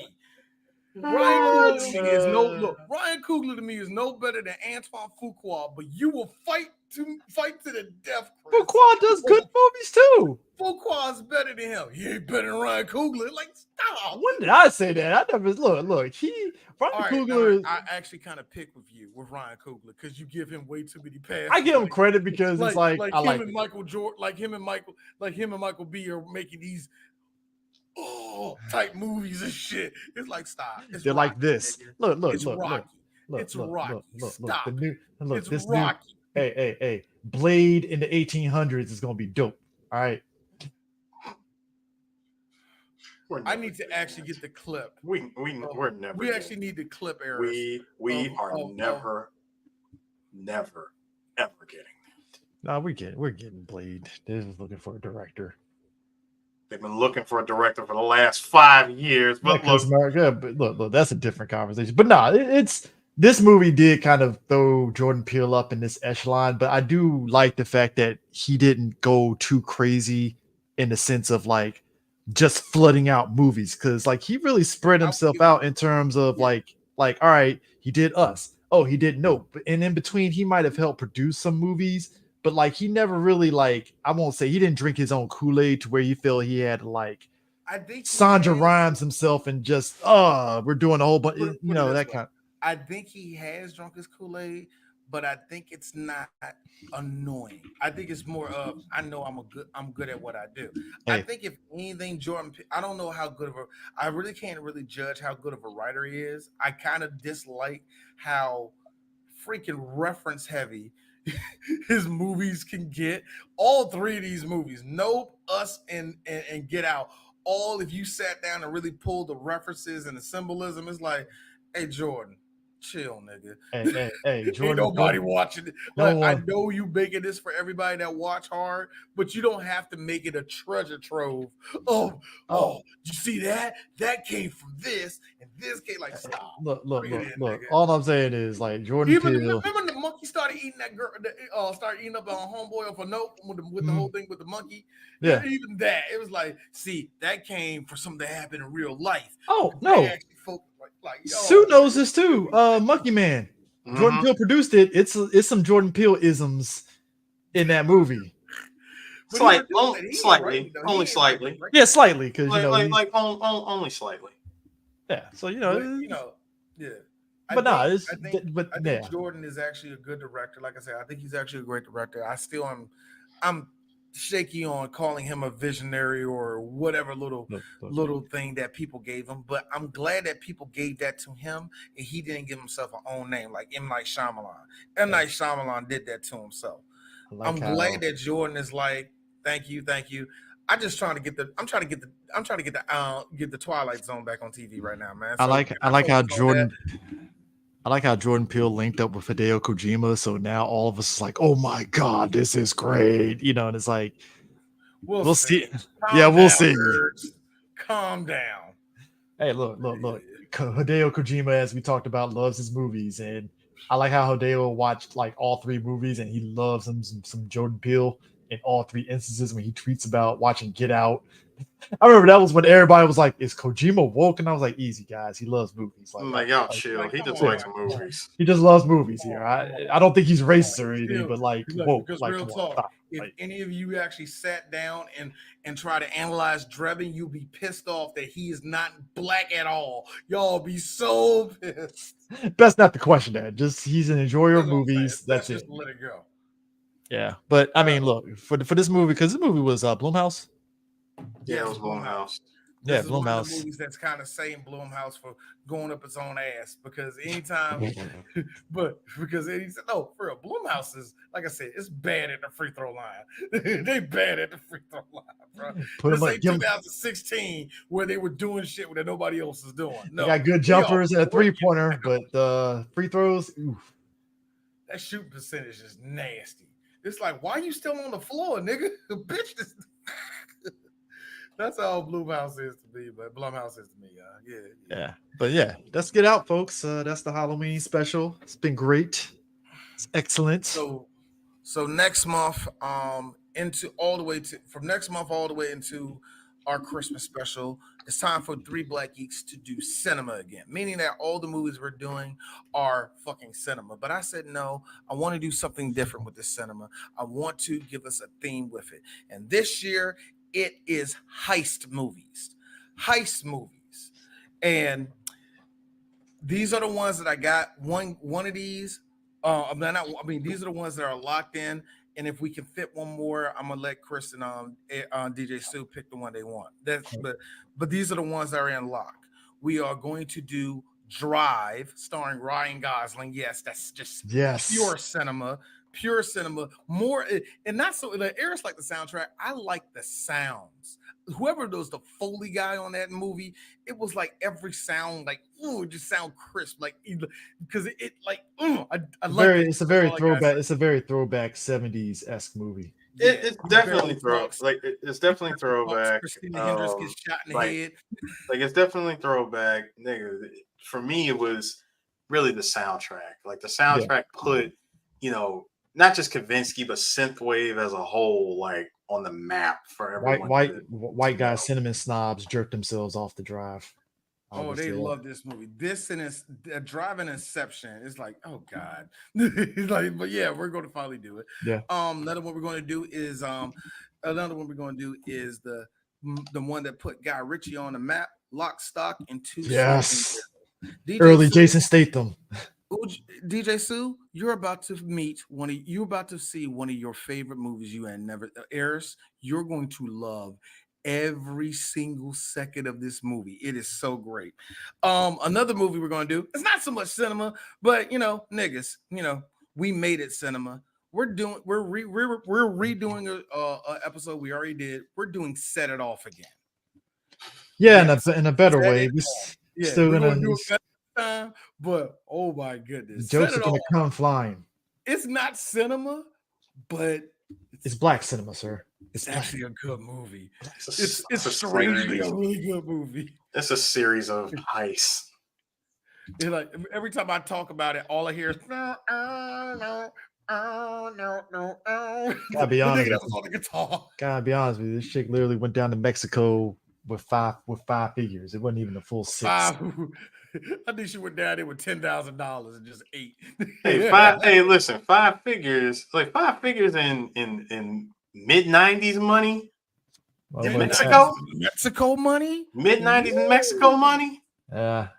Hey, listen, if you smart, if you smart and stay off the radar of the cartel, nigga, you be all right. That's how Jada transformed into Jada Pinkett Demon Knight era. Jada Pinkett. Shut up. We're going to do another heist of a movie that we've been wanting to do for years. We're doing a military heist. Three Kings. Yes. I wanted us to do Three Kings ever since we started Three Black Geeks. Timely. Israel Palestine. You blow bombs in my man. Shut up. We're gonna stretch our legs on that. Oh, yes, we are. Because look. People don't understand. Look, we grew up. Look, there have been movies that took place during the Persian Gulf War. You got Jarhead, which showed that. Real talk, it was more so an Air Force dogfight than the actual ground fight.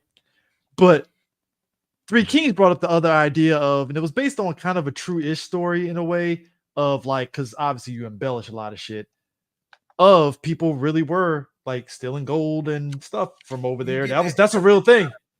In every war, you get somebody taking money, taking possessions, all the rest of that shit. And this story is actually a really good story. And they say, it is kind of based on a real story. Yeah. Kind of. It's hard to. Well, you're embellishing stuff, so That's what I'm saying. The stuff, what I heard, what was actually true, and actually, if I'm mistaken, that's going to be our first George Clooney movie. Good God! It's not first Ice Cube. Oh no, we did Friday. No, we did the Friday movie. We did Ice Cube before, man. Anyway, and another Marky Mark movie. Another movie that we're doing. The other movie that we're doing is I was saying to myself, I was saying Die Hard is a heist movie, but I don't want us to redo Die Hard. I probably do, but I haven't made a decision. And Eris looked at me and said, "Hey D, why don't we do Die Hard at home?" No, you said I said Chinese takeout Die Hard. The movie we're doing is a movie that I'm going to say none of y'all heard it before. It's actually our second show of 3 Geeks history, and it's no longer available because, good God, it was shit. Yeah, but we're doing the movie Meltdown, starring also starring known Jet as Li. also known as High Risk. And Yes. we're bringing back the art cover of Jet Li photoshopped on a big bulking body There are like this. No. There are Jet 2 or 3 Li's different head. covers. Jet Li's head on Van Damme's body. Dam's body. It is one of the most stupidest things in the world. But anyway, the first episode we're going to do next week is this movie. And you're going to be saying, y'all said heist movies, but you didn't say one of the best ones of all time. You damn right we're going to do it. Because she has a great ass. And you got your head all the way up it. Heat. We're going to do Heat, a movie that is like, oh God, you ever hold something in your hand and everything's falling out. If you tell people the stars in that movie, everybody goes, I'm sorry, they was in it, they were in it, she was in it, he was in it. It's one of those movies where we're star-studded, and to this Val day, Kilmer with that mane of hair. and to this day, Gen X white guys talk about, oh man, when he got out the scene with the bank and Tom Sizemore was like mowing him down. Then the Allstate furniture guy, Allstate insurance guy gets shot up in the car. Crazy. I still wonder, how did Hank Azaria get in that movie? Well, it's called a who's who, but it's also the greatest moment ever that you have the hero and villain sitting down and having a conversation about life. This was a movie that people had this weird thing that Pacino was actually kind of done with his career. I wouldn't say it saved his career, but it kind of gave it more life, because not too long after this, he would do The Devil's Advocate, a movie that we're definitely going to do one day. But he did The Devil's Advocate after this. I forgot what he did after that. And then, because black people are black people, Scarface got super popular out of nowhere again. His 20th anniversary, they got super popular. So it kind of was at a good run for Al Pacino. But Robert De Niro, this was one of the movies, at least in my opinion, would say he was already great in Hollywood, but it solidified. Like, this dude's a superstar. Oh yes, Dennis Haysbert was in the movie too. Yeah, that's what I said. That's what I said. The Allstate insurance guy, Dennis Haysbert. Yeah, so yeah, but next week we're going to do Heat, and like I said, if we got one more to do, I don't know if we will or not. We'll add one more in there. Yeah. But from here on out, we'll be heist movies, and next week is Heat. Val Kilmer before he got fat and before he ended up getting, he got cancer, man. It's fucked up, but he's good though. This is before all that shit. All right. Yeah. Catch you guys later. Get out.